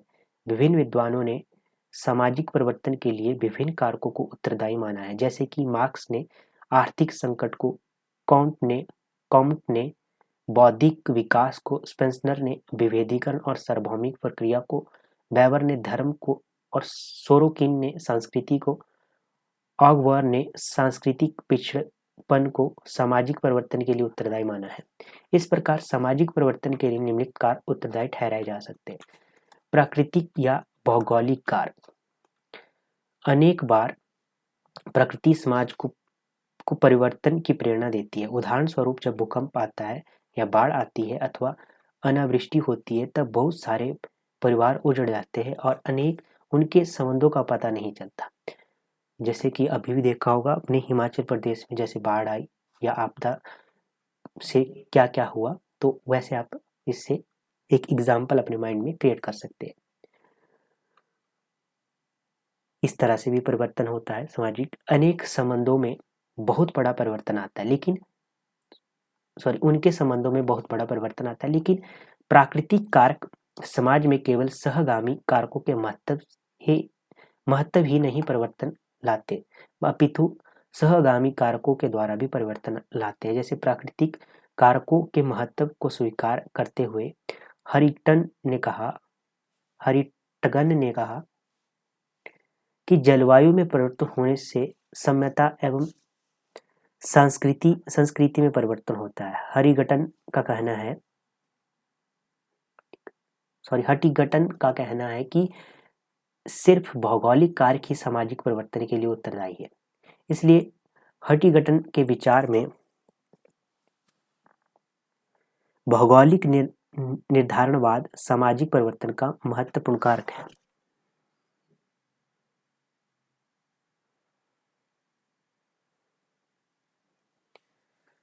जूलियन हैक्सले ने भी जलवायु और भूमि का संबंध सामाजिक परिवर्तन से जोड़ा है। जनसंख्यात्मक कारक क्या होता है? डेमोग्राफिक फैक्टर जनसंख्या का सामाजिक परिवर्तन में महत्वपूर्ण योगदान है। इस विषय पर सर्वप्रथम चर्चा टी.आर. माल्थस ने 1798 में अपने एक लेख essay on the principle of population में किया है। माल्थस का कहना है किसी भी देश की जनसंख्या ज्यामितीय दर से अर्थात 1, 2, 4, 8, 16, 32, जबकि खाद्यान्न उत्पादन अंकगणितीय दर से अर्थात 1, 2, 3, 4 बढ़ती है, क्रम में बढ़ती है। इससे किसी भी देश की जनसंख्या 25 वर्षों में दुगनी हो जाएगी। जनसंख्या के असंतुलित होने से समाज में भूखमरी, अशिक्षा, बेरोजगारी, गरीबी आदि समस्या आदि अधिक हो जाती है। वर्तमान समय में भारत में जनसंख्या विस्फोट का मुख्य कारण मृत्यु दर में अत्यधिक कमी है। वैसे तो जनांख्यिकी मतलब कि डेमोग्राफी एक पृथक विज्ञान है। जनसांख्यिकी की बात करेंगे, इसे जनसांख्यिकी भी कहते हैं ना, लेकिन इसके द्वारा समाज प्रभावित होता है, इसलिए इसका भी अध्ययन समाजशास्त्र की एक शाखा के रूप में किया जाता है। जब किसी समाज में जनसंख्या अधिक होती है तो संघर्ष बढ़ता है, कॉन्फ्लिक्ट बढ़ते हैं। इसके विपरीत जन्म दर घटती है, मृत्यु दर बढ़ जाती है, जिसके फलस्वरूप देश की जनसंख्या घटती चली जाती है। इससे समाज में कार्यशील व्यक्तियों की कमी हो जाती है, उपलब्ध प्राकृतिक साधनों का समुचित प्रयोग नहीं हो पाता। उससे इस समाज की आर्थिक दशा गिरती जाती है, फलस्वरूप परिवार छोटे होते चले जाते हैं, जिसका अंतिम परिणाम सामाजिक और पारिवारिक संबंधों में परिवर्तन के रूप में होता है। हर समाज में जनसंख्या कभी घटती है तो कभी बढ़ती है, कभी एक समान नहीं रहती। जनसंख्या की वृद्धि एक खास हमारे समाज के आर्थिक एवं सामाजिक जीवन को प्रभावित करता है। जैसे हमारे देश में जनसंख्या की वृद्धि समाज की गरीबी का कारण है, अतः यह जनसंख्या वृद्धि रोकने की चिंता है। जबकि दूसरे देश में जनसंख्या की कमी से समस्या उत्पन्न हो रही है, जैसे रूस और जर्मनी में। यहाँ गर्भपात कानूनी अपराध माना जाता है। जनसंख्या का एक प्रभाव नगरीकरण पर भी पड़ता है, जिस पर नगर में जितनी आबादी रहती है वहाँ की सामाजिक एवं आर्थिक व्यवस्था उतनी ही प्रभावित होती है। इस प्रकार बड़े बड़े शहरों के निर्माण में जनसंख्या ही प्रधान कारण है। प्रौद्योगिकी कारण, टेक्नोलॉजी फैक्टर बात करेंगे तो वर्तमान समय में सामाजिक परिवर्तन का प्रमुख कारक है। प्रौद्योगिकी के कारण नए उद्योग खुलते हैं, जिससे नगरीकरण होता है। प्रौद्योगिकी ने हमारे समाज में महत्वपूर्ण परिवर्तन लाए हैं। प्रौद्योगिकी एक ऐसा व्यवस्थित ज्ञान होता है जिसके द्वारा यंत्रों एवं उपकरणों का प्रयोग संभव हो पाया है। जैसे टाइपराइटर प्रौद्योगिकी नहीं बल्कि टाइप करने की कला को प्रौद्योगिकी कहा जाता है। मार्क्स के अनुसार प्रौद्योगिकी मनुष्य की प्रकृति के साथ व्यवहार करने की वह प्रक्रिया है जिसके द्वारा मनुष्य अपने जीवन का पालन करता है एवं जिसके द्वारा वह अपने सामाजिक संबंधों के प्रकारों एवं उससे उत्पन्न मानसिक धारणाओं को व्यक्त करता है। इस तरह कहा जा सकता है कि प्रौद्योगिकी हमारे सामाजिक ढांचे या संरचना में बहुत ही शीघ्र परिवर्तन लाती है। इसके कारण समाज गतिशील होता है, कुछ ही वर्षों में संपूर्ण संरचना में परिवर्तन ला देता है। इसका प्रभाव समाज की हर दिशा पर पड़ता है। समाज के संस्था, विचार, रूढ़ि, जनरीति एवं सामाजिक संबंधों पर सीधा प्रभाव प्रौद्योगिकी का पड़ता है। थॉर्स्टीन वेबलन ने अपने परिवर्तन संबंधी विचार में मनुष्य को अपनी आदतों द्वारा नियंत्रित माना है। मनुष्य की आदतें तथा मनोवृत्तियां भौतिक पर्यावरण विशेषकर प्रौद्योगिकी में परिवर्तन के अनुसार परिवर्तित होती रहती है। दूसरे शब्दों में मनुष्य की आदतें तथा मनोवृत्तियां उस कार्य तथा प्रवृत्ति का प्रत्यक्ष फल है जिसके बाद द्वारा वह अपनी जीविका कमाता है। मनुष्य जिस प्रकार का कार्य करता है वही उसके जीवन के स्वरूप को निश्चित करता है और उसी के अनुसार उसकी आदतें बनती हैं। वेबलन के अनुसार सिर्फ प्रौद्योगिकी ही सामाजिक परिवर्तन के लिए उत्तरदायी है, इसलिए वेबलन को प्रौद्योगिकी निर्धारणवाद का समर्थक माना जाता है। वेबलन का कहना है कि मनुष्य वही है जो कुछ करता है, जैसा वह कार्य करता है वैसा ही अनुभव और विचार भी करता है। आर्थिक कारक, इकोनॉमिक फैक्टर की बात करेंगे। मार्क्स का कहना है कि समाज में परिवर्तन सिर्फ आर्थिक कारकों के द्वारा होता है। उनका कहना है कि आर्थिक समाज में दो वर्ग बनते रहे हैं, जैसे कि वर्तमान समय में हमारे समाज में दो वर्ग है। पहला पूंजीपति वर्ग, बुजुर्ग वर्ग तथा दूसरा मजदूर वर्ग, सर्वहारा वर्ग। मार्क्स का कहना है कि इन दोनों वर्गों के निर्माण का आधार सिर्फ आर्थिक है। इन दोनों वर्गों में संघर्ष के फलस्वरूप ही समाज में परिवर्तन होता है, इसलिए मार्क्स के सामाजिक परिवर्तन संबंधी विचार को आर्थिक निर्धारणवाद कहा गया है।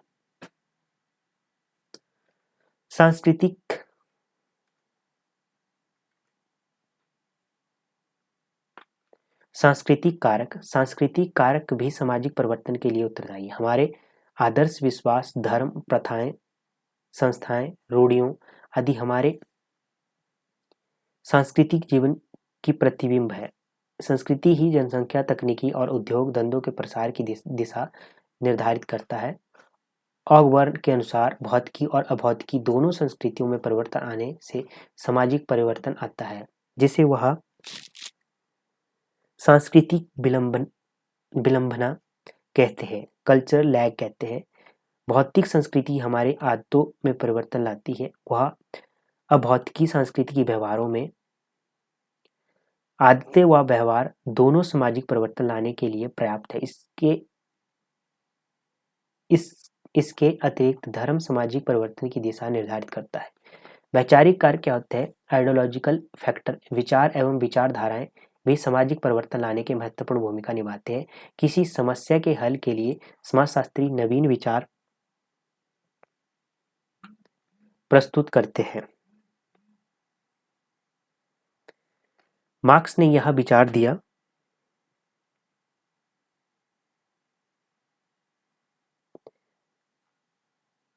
था कि सांस्कृतिक पिरामिड के मूल में आर्थिक कारक है तथा सामाजिक और राजनीतिक संगठन में कला, साहित्य, विज्ञान, दर्शन, धर्म आदि सभी ऊपरी संरचनाएं इस पिरामिड की मूल संरचना पर निर्भर करती है। मैक्स वेबर ने भी आर्थिक कारकों को स्वीकार किया है, किंतु उन्हें अधिक महत्व नहीं दिया है। वे सामाजिक परिवर्तन के लिए धर्म को अधिक महत्व देते हैं। मार्क्स व वेबर के विचार परस्पर विरोधी है। मार्क्स के विचारों में से ही प्रभावित होकर आज विश्व दो खेमों में बंटा हुआ है। एक तरफ पूंजीवादी राष्ट्र है तो दूसरी तरफ समाजवादी राष्ट्र है।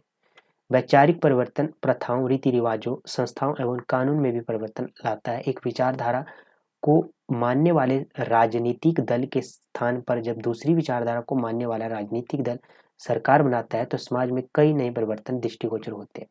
मनोवैज्ञानिक कारक है। सभ्यता की प्रगति के साथ ही सामाजिक परिवर्तन में मनोवैज्ञानिक कारकों का महत्व बढ़ता जा रहा है। परिवर्तन मनुष्य की प्रकृति में निहित है। मनोवैज्ञानिकों ने मनुष्य की प्रकृति को दिशा की मूल प्रकृति कहकर पुकारा है। उनका कहना है कि मनुष्य उसी प्रवृत्ति के कारण नई नई खोज करता है और सामाजिक परिवर्तन को प्रोत्साहन मिलता है। इस आधार पर कहा जा सकता है कि सामाजिक परिवर्तन का मूल आधार मनोवैज्ञानिक कारक है। राजनीतिक और सैनिक कारक, पॉलिटिकल एंड मिलिट्री फैक्टर्स। प्राणी शास्त्रीय कारक, बायोलॉजिकल फैक्टर की बात करेंगे। प्राणी शास्त्रीय कारक जनसंख्या के प्रकार को निश्चित करते हैं, अर्थात व्यक्तियों का क्या स्वास्थ्य स्तर होगा, यह प्राणी शास्त्रीय कारकों द्वारा निश्चित होता है। जैविक कारकों के कारण जिस देश में औसत आयु कम हो जाती है, वहां विधवा विवाह के रूप में सामाजिक परिवर्तन आने की संभावना रहती है और समाज में स्त्रियों की परिस्थिति, स्टेटस और बच्चों का समाजीकरण प्रभावित होता है। याद रखें क्या क्या? भौगोलिक निर्धारणवाद, हठीगठन, आर्थिक निर्धारणवाद मार्क्स, सांस्कृतिक निर्धारणवाद ऑगबर्न और सोरोकिन, जनसंख्यात्मक निर्धारणवाद माल्थस, प्रौद्योगिकी निर्धारणवादी बैबलन, वैचारिकी निर्धारणवादी मैक्स वेबर। इस प्रकार उपरोक्त कारकों के विश्लेषण से स्पष्ट हो जाता है कि सामाजिक परिवर्तन के लिए उपरोक्त सभी कारक जिम्मेदार हैं, न कि कोई एक विशेष कारक। अब सामाजिक परिवर्तन के सिद्धांत दिया है।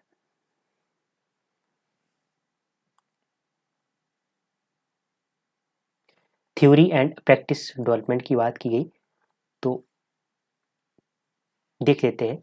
सामाजिक परिवर्तन एक भौगोलिक सार्वभौमिक सामाजिक तथ्य है। यह क्यों और कैसे होता है, यह समाजशास्त्रियों के चिंतन का एक प्रमुख विषय वस्तु रहा है। ज्ञातव्य रहे कि समाजशास्त्रों का उद्भव भी सामाजिक परिवर्तनों की व्याख्या के लिए ही हुआ है। अधिकांश पश्चिमी समाजशास्त्रियों एवं मानवशास्त्रियों ने सामाजिक परिवर्तन की व्याख्या अपने अपने ढंग से की है। फलस्वरूप सामाजिक परिवर्तन के अनेक सिद्धांत विकसित हुए हैं। समाजशास्त्रीय प्रकृति के अनुसार इसे हम मुख्यतः 3 भागों में बांटते हैं: उद्विकासीय सिद्धांत या रेखीय सिद्धांत, चक्रीय सिद्धांत, संघर्ष सिद्धांत। उद्विकासीय सिद्धांत, ऑगस्ट कॉम्ट का विचार है। कॉम्ट, जिन्हें समाजशास्त्र का जनक कहा जाता है, समाजशास्त्रीय योगदान उद्विकास सिद्धांत की पुष्टि करता है। कॉम्ट का विचार था कि मानव का बौद्धिक विकास 3 चरणों में गुजरता है। जैसे मानव समाज का एक चरण से दूसरे चरण में प्रवेश करता है, वैसे समाज में जटिलता बढ़ती है। कॉम्ट के अनुसार ये 3 चरण निम्नलिखित है। सबसे पहले धर्मशास्त्रीय चरण, तात्विक चरण, प्रत्यक्षवादी चरण। धर्मशास्त्रीय चरण की बात कर लेते हैं। अब क्या है? मानव के चिंतन का यह वह स्तर है जिसमें वह प्रत्येक घटना के पीछे अलौकिक शक्ति का हाथ मानता है। कॉम्ट ने इस स्तर पर 3 स्तरों की चर्चा की है। वस्तु पूजा, इस स्तर में इंसान ने प्रत्येक वस्तु में जीवन की कल्पना की, चाहे वह सजीव हो या निर्जीव। बहुदेववाद, इस स्तर में विभिन्न देवी देवताओं की कल्पना की गई, उनका संबंध विभिन्न प्रकार की संबंध घटनाओं से माना गया। एकेश्वरवाद, यह धर्मशास्त्रीय स्तर का अंतिम चरण है। इस चरण में लोग बहुत देवी देवताओं में विश्वास न कर एक ही ईश्वर में विश्वास करने लगे। तात्विक या अमूर्त स्तर, कॉम्ट ने इसे धर्मशास्त्रीय एवं वैज्ञानिक स्तर के बीच की स्थिति माना है। इस अवस्था में मनुष्य की तर्क क्षमता बढ़ गई। इस स्तर में प्रत्येक घटना के पीछे अमूर्त एवं निराकार शक्ति का हाथ माना गया। इस स्तर में सत्ता का आधार दैवी अधिकार के सिद्धांत होते हैं। सामाजिक संगठन के वैधानिक पहलू विकसित होने लगे हैं। समाज की निरंकुश सत्ता की जगह धनिक तंत्र या कुबेर तंत्र की व्यवस्था चलने लगी है। प्रत्यक्षवादी स्तर, समाज एवं मानव मस्तिष्क के उद्विकास का यह अंतिम चरण है। इस स्तर में हर घटना का विश्लेषण, अवलोकन, निरीक्षण एवं प्रयोग वैज्ञानिक तुलना के आधार पर होने लगता है। समाज में बौद्धिक, भौतिक तथा नैतिक शक्तियों का अच्छा समन्वय देखने को मिलता है। इस स्तर में ही मानवता के धर्म एवं प्रजातंत्र का विकास होता है। वर्तमान मानव समाज इसी स्तर में है। इस प्रकार ऑगस्ट कॉम्ट ने प्रयुक्त 3 स्तरों के सिद्धांत, लॉ ऑफ 3 स्टेजेस, को सामाजिक जीवन पर लागू कर समाज के उद्विकास की प्रक्रिया को सहज ढंग से समझने का प्रयत्न किया है। वस्तुतः 3 स्तरों का नियम सामाजिक परिवर्तन की आरंभिक व्याख्या है, जिसमें विचार को एक मुख्य कारक माना गया है। एल.एच. मॉर्गन का विचार है कि अमेरिका मानवशास्त्री मॉर्गन ने सामाजिक सांस्कृतिक उद्विकास की चर्चा की है। उन्होंने अपनी पुस्तक एनिसेंट सोसाइटी 1872 में उद्विकास के 3 मुख्य स्तरों का उल्लेख किया है। वे है जंगली स्तर, बर्बर स्तर एवं सभ्य स्तर। प्रथम 2 स्तरों को उन्होंने पुनः 3 उप स्तरों में विभाजित किया है: प्राचीनतम, मध्य एवं उच्च स्तर। जंगली स्तर क्या होता है? यह समाज की सबसे आरंभिक अवस्था थी। मानव अपने कार्य एवं व्यवहार में जंगली था। इस अवस्था के प्रारंभिक स्तर में मनुष्य जंगलों में भटकता था। उसकी संस्कृति काफी सरल और अविकसित थी। फल, कंदमूल, कच्चा मांस आदि खाकर वह जीवित रहता था। वह गुफाओं या पेड़ों पर भी अस्थायी रूप से निवास करता था। यौन संबंधों में स्वच्छंदता थी। मध्य स्तर में मानव ने मछली पकड़ने और आग जलाने की कला सीख ली।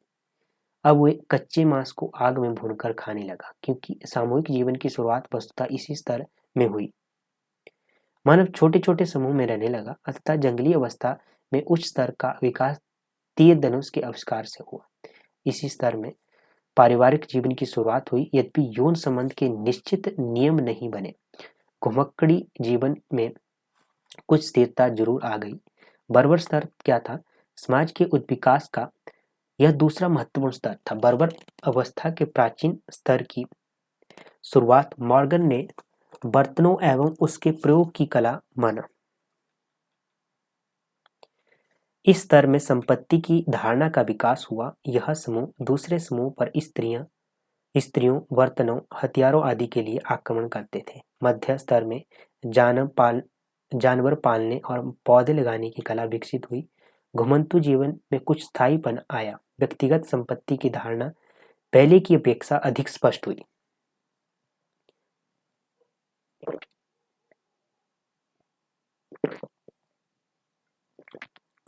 आर्थिक लेन देन में वस्तु विनिमय की प्रथा चली, मतलब वस्तु के बदले वस्तु दी जाती थी। परिवार के लोगों के बीच यौन संबंधों में कुछ निश्चित नियम विकसित हुए। उस स्तर की शुरुआत लोहे के बर्तन और औजार बनाने की कला से हुई। समाज में स्त्री पुरुष के भेद को आधार मानते हुए श्रम विभाजन लागू हुआ। इस स्तर में छोटे छोटे गणराज्यों की स्थापना हो चुकी थी।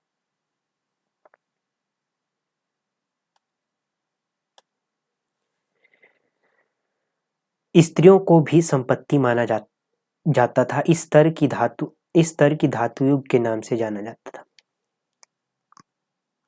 जो ये स्तर था, इसे धातु युग के नाम से जाना जाता। सम्य स्तर, सिविलाइज्ड स्टेज, विकास के क्रम का यह अंतिम विकसित स्तर है। सभ्य अवस्था की शुरुआत अक्षरों के लिखने या पढ़ने की कला से मानी जाती है। इससे संस्कृति का हस्तांतरण संभव हुआ। परिवार में यौन संबंध के नियम एवं नियंत्रण निश्चित हुए। वाणिज्य, व्यापार और नगरों के विकास आरंभ हुए। धीरे धीरे सामाजिक आर्थिक संगठन बहुत ही व्यवस्थित हो गया। नगरों के विकास आरंभ हुए। धीरे धीरे सामाजिक आर्थिक संगठन बहुत ही व्यवस्थित हो गए। श्रम विभाजन एवं विशेषीकरण आर्थिक कार्यकलाप के मुख्य आधार बने। राजनीतिक संगठन का विकास हुआ। राज्य की अवधारणा का विकास हुआ। कानून का भी विकास हुआ। व्यक्ति के हितों की रक्षा के लिए होने लगा। और आधुनिक काल में विज्ञान के विकास से औद्योगिकरण और नगरीकरण की प्रक्रिया तेज हुई, इसके परिणाम स्वरूप जटिल समाज की रूपरेखा सामने आई। पूंजीवादी व्यवस्था पूरे विकसित रूप से सामने आई। समाज में प्रजातंत्रात्मक सिद्धांतों को स्वीकृति मिली। राज्य को एक कल्याणकारी संस्था माना गया। समाज के प्रत्येक क्षेत्र में भौतिकवादी दर्शन की छाप पड़ी। कार्ल मार्क्स का विचार है। जर्मन दार्शनिक कार्ल मार्क्स ने भी सामाजिक परिवर्तन की उद्विकासीय व्याख्या प्रस्तुत की है।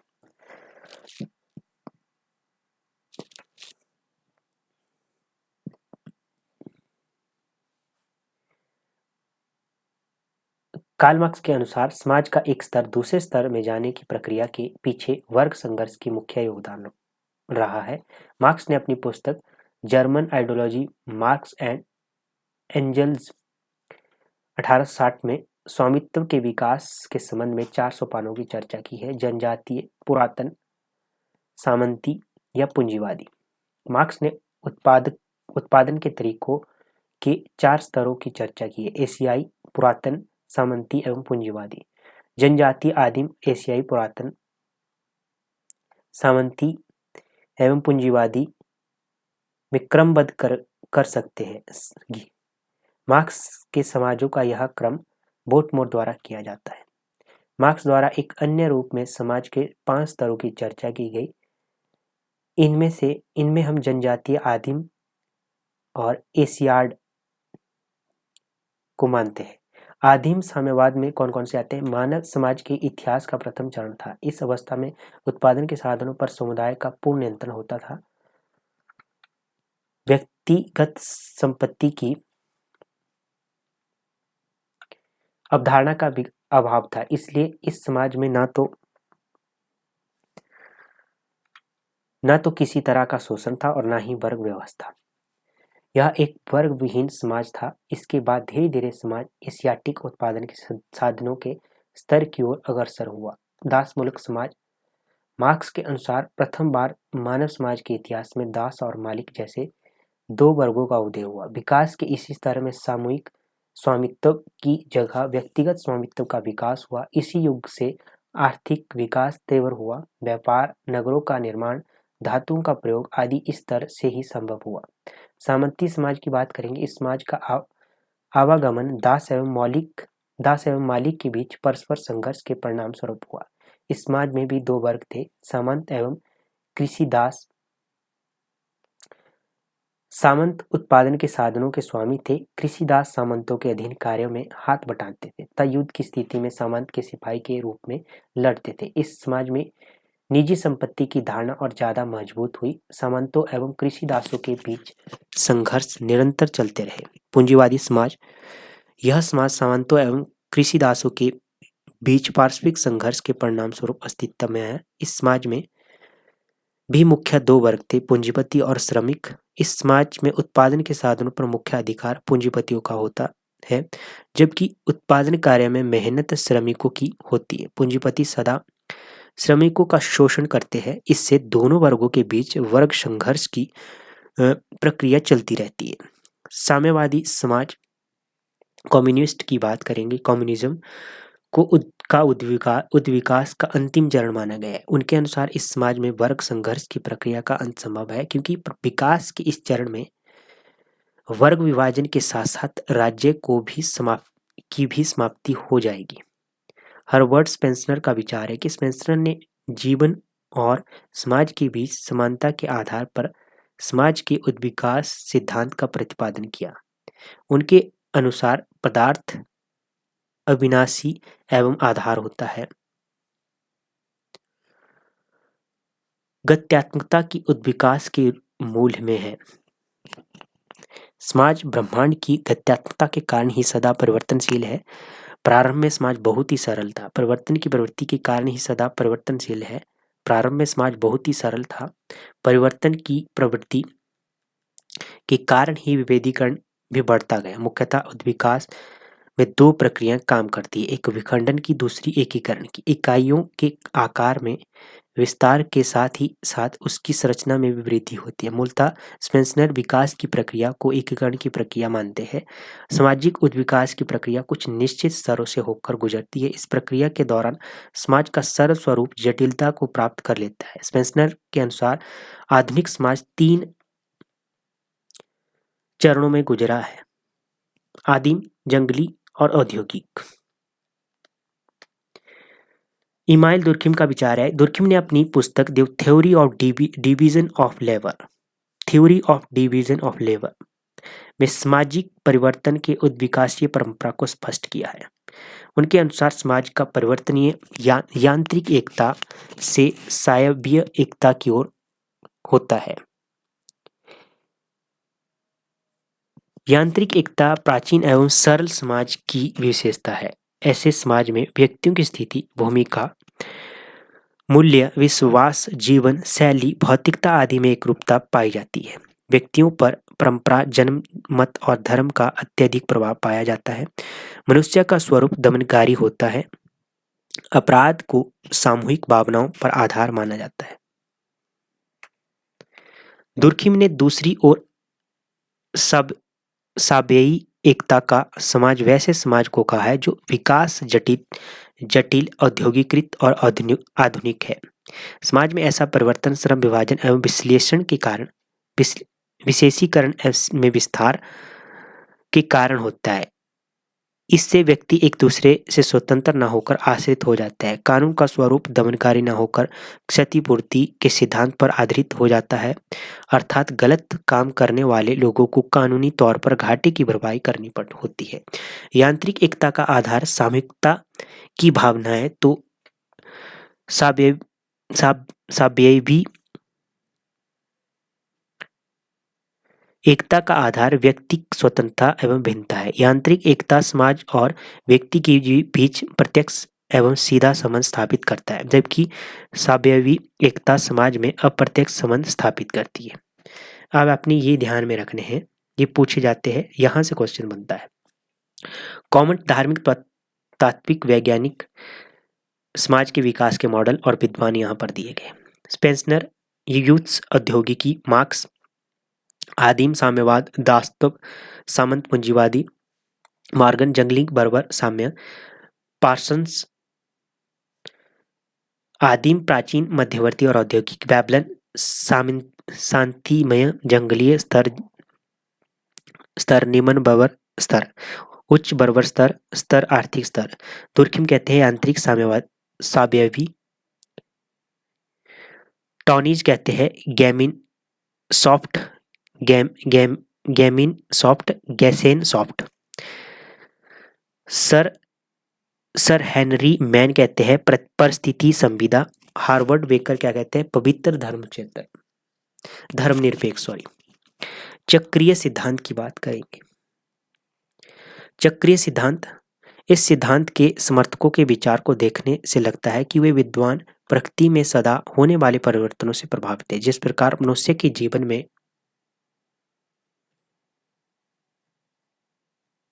बाल्यावस्था, युवावस्था, प्रौढ़ावस्था, वृद्धावस्था की प्रक्रिया होती है, उसी प्रकार कहना है कि समाज भी परिवर्तित होता है। मौसम के चक्कर में भी यह प्रभावित लगते हैं। इस प्रकार कहना है कि सामाजिक परिवर्तन एक चक्रीय अवधारणा है। इस सिद्धांत के समर्थकों में स्पेंगलर, सोरोकिन, टायनवी आदि महत्वपूर्ण है।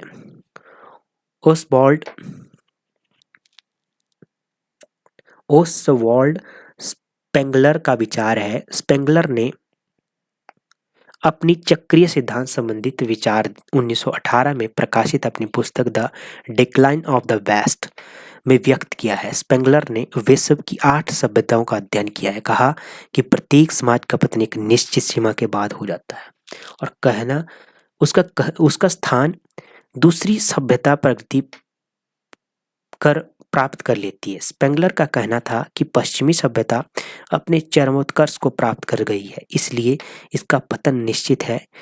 इसका स्थान एशियाई देश ले लेंगे। स्पेंगलर की भविष्यवाणी उस समय सत्य पारित होती हुई दिखने लगी जब जर्मनी का विभाजन हुआ, लेकिन यह कहा जा सकता है कि स्पेंगलर की भविष्यवाणी पूर्णतः सत्य नहीं हुई, क्योंकि विश्व में अभी भी पश्चिमी सभ्यता का बोलबाला है और एशियाई देश अभी भी विकास की दौड़ में पीछे है। अर्नोल्ड टायनवी का विचार है।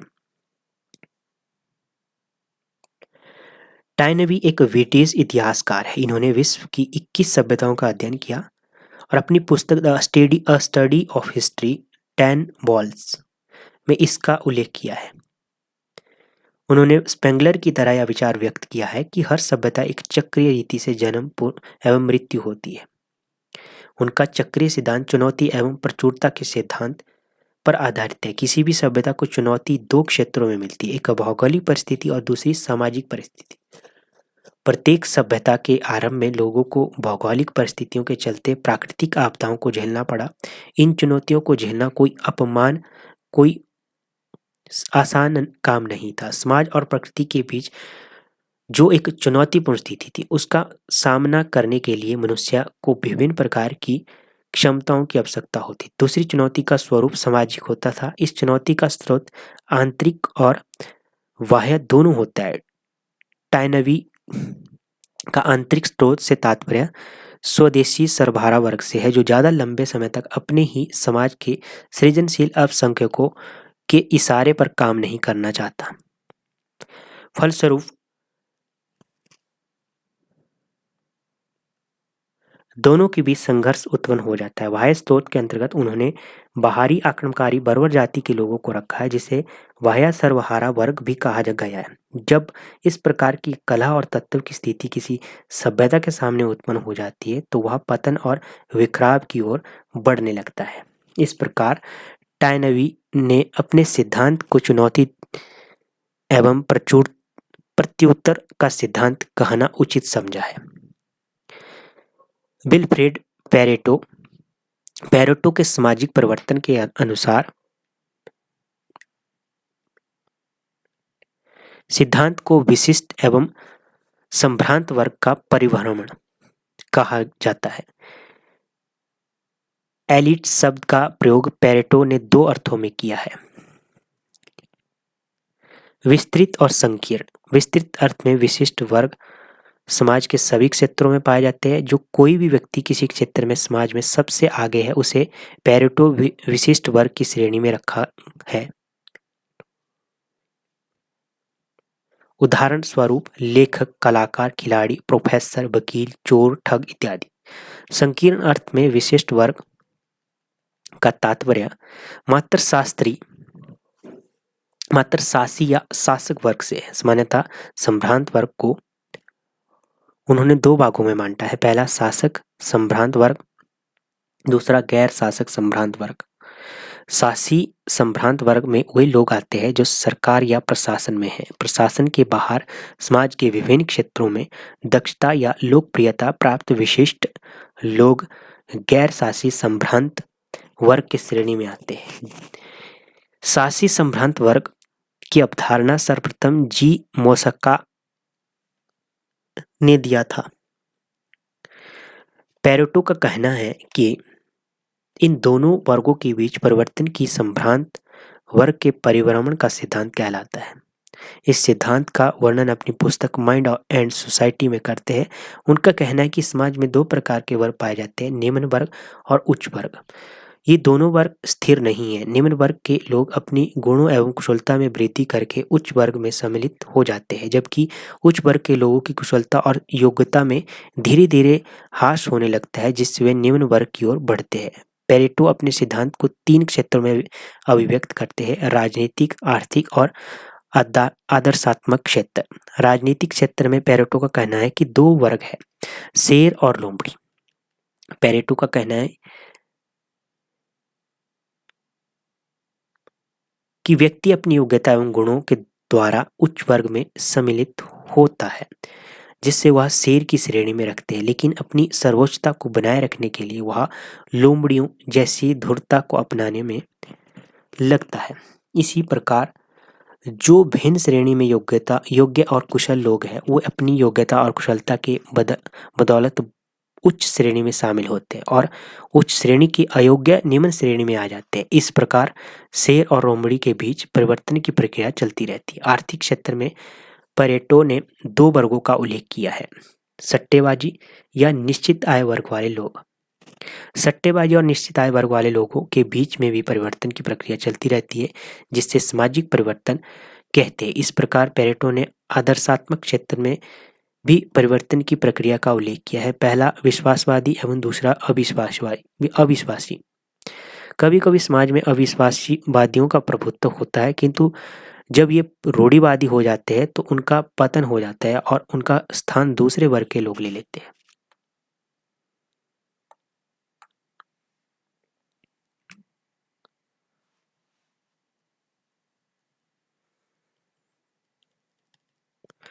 सोरोकिन का सांस्कृतिक गतिशीलता का सिद्धांत। सोरोकिन का सांस्कृतिक गतिशीलता के सिद्धांत के ऊपर बात करेंगे तो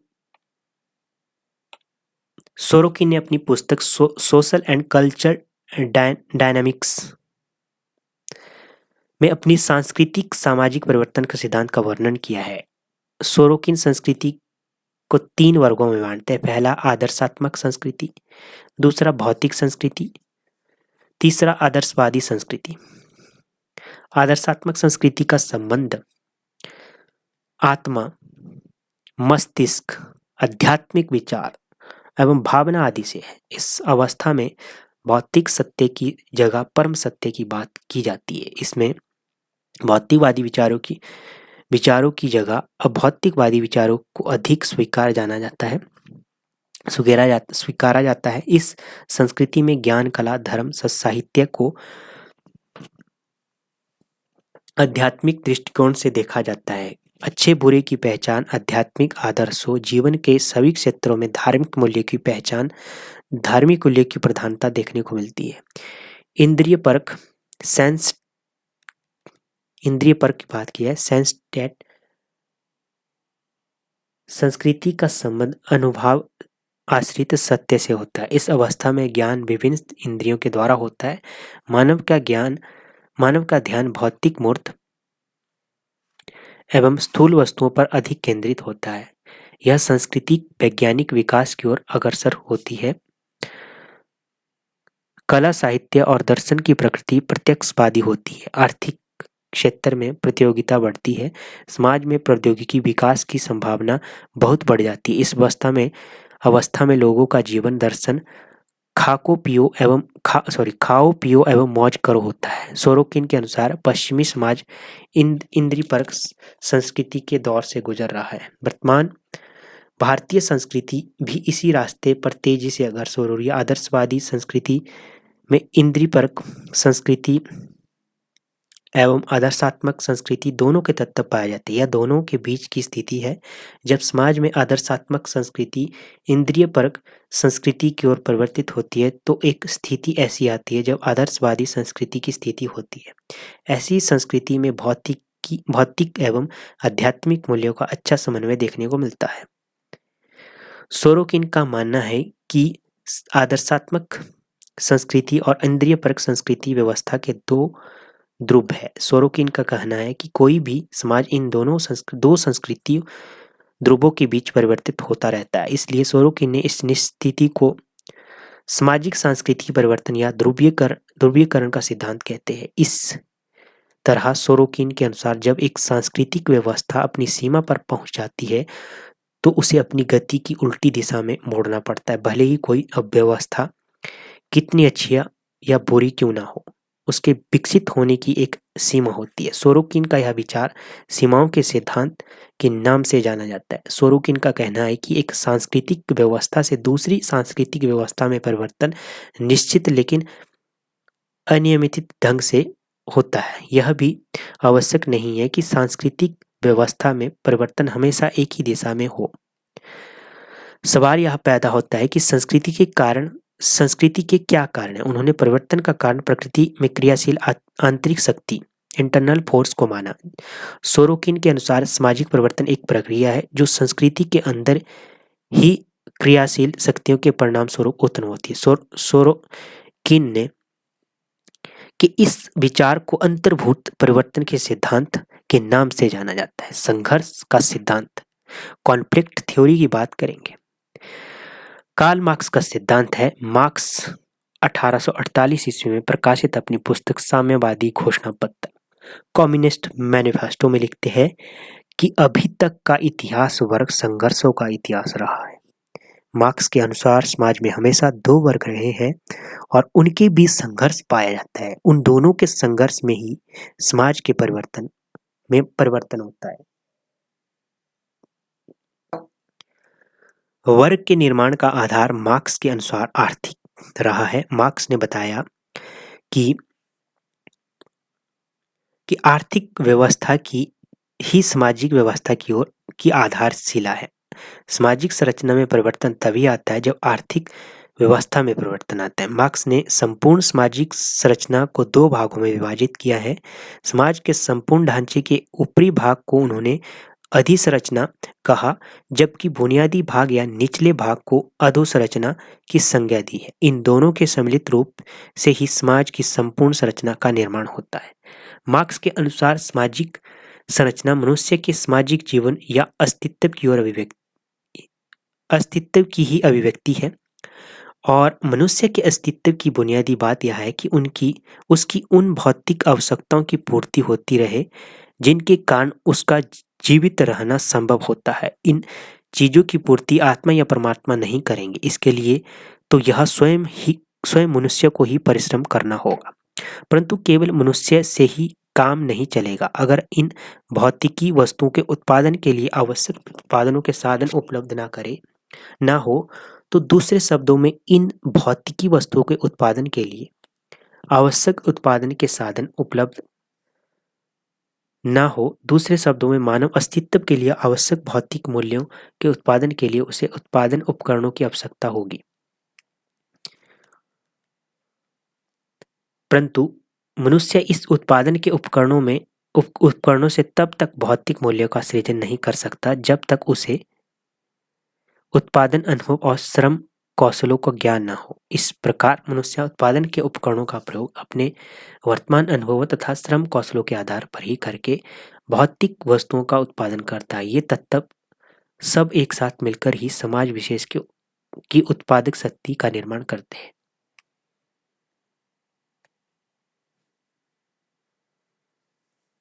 इस प्रकार उत्पादक शक्ति मनुष्य प्लस उत्पादन के उपकरण प्लस उत्पादन अनुभव व श्रम कौशल। यह सच है कि उत्पादन की क्रिया मनुष्य करता है, परंतु यह सच है कि काम को एक दूसरे से अलग अलग रहकर नहीं करता। मनुष्य न केवल एक सामाजिक प्राणी है वरना एक वर्ग प्राणी भी है। इसलिए मनुष्य उत्पादन कार्य आपस में मिलजुल कर समूह के रूप में करते हैं। उत्पादन क्रिया के लिए यह आवश्यक है कि लोग आपस में सहयोग करें। इस प्रकार उत्पादन क्रिया के दौरान में एक दूसरे से कुछ निश्चित उत्पादन संबंधों को पनपने या स्थापित करते हैं। ये आर्थिक संबंध में व्यक्ति की स्वेच्छा पर आश्रित नहीं होते, वरना एक समय विशेष में पाई जाने वाली उत्पादक शक्ति के अनुरूप होते हैं। मार्क्स के अनुसार उत्पादक शक्ति और उत्पादन संबंधों के संपूर्ण योग से ही समाज की आर्थिक संरचना का निर्माण होता है। इसी को अधोसंरचना कहा जाता है, क्योंकि यही वास्तविक नींव है जिस पर समाज की अधिसंरचना खड़ी होती। अधिसंरचना के अंतर्गत सामाजिक जीवन के अन्य पक्ष जैसे राजनीतिक, सामाजिक, बौद्धिक, वैज्ञानिक, सांस्कृतिक आदि आते हैं। मार्क्स के अनुसार अधोसंरचना के अनुरूप ही अधिसंरचना की प्रकृति निश्चित होती है। समाज के विकास का इतिहास वास्तव में प्रणाली के विकास का इतिहास है। इस प्रकार सामाजिक परिवर्तन का इतिहास वास्तव में समाज की अधोसंरचना में परिवर्तन का इतिहास है। अधोसंरचना आर्थिक संरचना इज इक्वल टू उत्पादन प्रणाली इज इक्वल टू उत्पादन के साधन प्लस उत्पादन शक्ति प्लस उत्पादन संबंध। ये है अधोसंरचना का फॉर्मूला। लुडविग गम्पलोविकिच की बात करेंगे।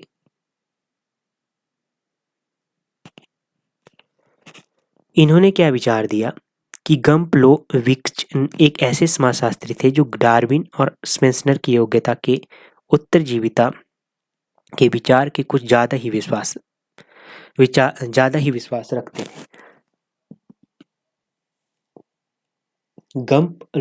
गम्पलोविकिच ने कहा कि मनुष्य अक्सर झुंडों और गिरोहों में रहता है।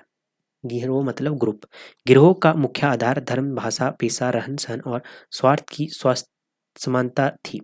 मार्क्स की तरह गोम्पोविच समाज में अधिक से अंत तक संघर्ष देखता था। इस प्रकार इन्होंने समूह संघर्ष की बात की है। ठीक है, इसके बाद ये इनको छोड़ देते हैं क्योंकि ये पूछे नहीं जाएंगे, बहुत लेंथी हो जाएगा टॉपिक। ठीक है, आपने पढ़ना होगा तो पढ़ लेना, पीडीएफ में मेंशन होगा ये चीज़ें। ठीक है, और इसमें देख लेते हैं। हाँ, ये देख लेना, वर्तमान में निगम पूंजीवाद ये किसका है? डेहरानडॉर्फ का। मार्क्स की इस बात के लिए आलोचना करते हैं। ठीक है, ये कुछ है नहीं वैसे, जो था ना मेन वो मैंने पढ़ा दिया है। ठीक है, हाँ यही था। इसमें एक ये पॉइंट बनता है जैसे कि लेविस एवं कोजर का विचार। कोजर को रॉल्फ टर्नर ने संघर्षमूलक प्रकार्यवाद कहा। कोजर ने संघर्ष संबंधी अपना विचार अपनी पुस्तक the function of social conflict में व्यक्त किया है। तो ये पुस्तक आपने ध्यान में रखनी है। ठीक है, बाकी इसमें ये वाले जो ये राइटर है इनको छोड़ सकते हैं आप, ये दो लास्ट वाले दो राइटरों को छोड़ देना है। बाकी जो मैंने ऊपर पढ़ाया है वो राइटर्स जरूर पढ़ने हैं आपने। ठीक है, अगर आपने पढ़ना होगा तो पढ़ लेना, मैं पीडीएफ में इन चीज़ों को मेंशन कर दूंगा, है ना, पीडीएफ में दे दूंगा मैं इसको, है ना। ठीक है, सामाजिक मूवमेंट नहीं है टॉपिक में। तो ये हो गया आपका मैक्सिमम टॉपिक मैंने कवर कर लिया।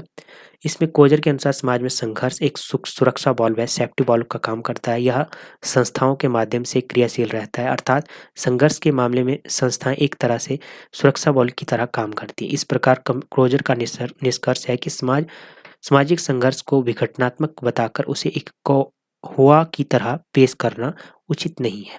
तो ये टॉपिक मैक्सिमम हो गया आपका। एमसीक्यू आपके जो इस टॉपिक के है दोस्तों, ये मैं बाद में कराऊंगा क्योंकि ये छोटे छोटे टॉपिक है, जैसे कि 2-3 टॉपिक और भी है छोटे छोटे, तो उनके इकट्ठे ही करवा दूंगा मैं एमसीक्यू, है ना। तो ये आपका टॉपिक कंप्लीट हो गया। अब यहाँ से मैं थोड़े से आपके डाउट क्लियर कर देता हूँ। पीडीएफ के लिए दोस्तों आपने टेलीग्राम को ज्वाइन कर लेना है। ठीक है, टेलीग्राम का लिंक आपको कहाँ मिलेगा? कमेंट बॉक्स में मिल जाएगा और डिस्क्रिप्शन बॉक्स में मिल जाएगा। ठीक है, अगर आपका कोई भी डाउट होता है तो आपने हमें इंस्टाग्राम पे मैसेज करना है। ठीक है, इसके साथ ही जो कमेंट बॉक्स है उसमें टेलीग्राम का जो लिंक का पिन है वो लिंक आपको पिन कर दिया जाएगा। ठीक है, इसी के साथ हमारी प्लेलिस्टें आती है, उसका एक आपको कमेंट बॉक्स में एक बड़ा सा कमेंट शो होगा जिसमें आपने सी मोर करना है। उसमें सारी प्लेलिस्टें हैं, जैसे कि उसमें सारी प्लेलिस्ट आपको मिल जाएगी, जो जो आपने देखनी होगी वो उसमें से देख लेना। ठीक है, तो ये हो गया आपका टॉपिक कंप्लीट। बाकी मिलते हैं नेक्स्ट सेशन में, तब तक के लिए जय हिंद, जय भारत।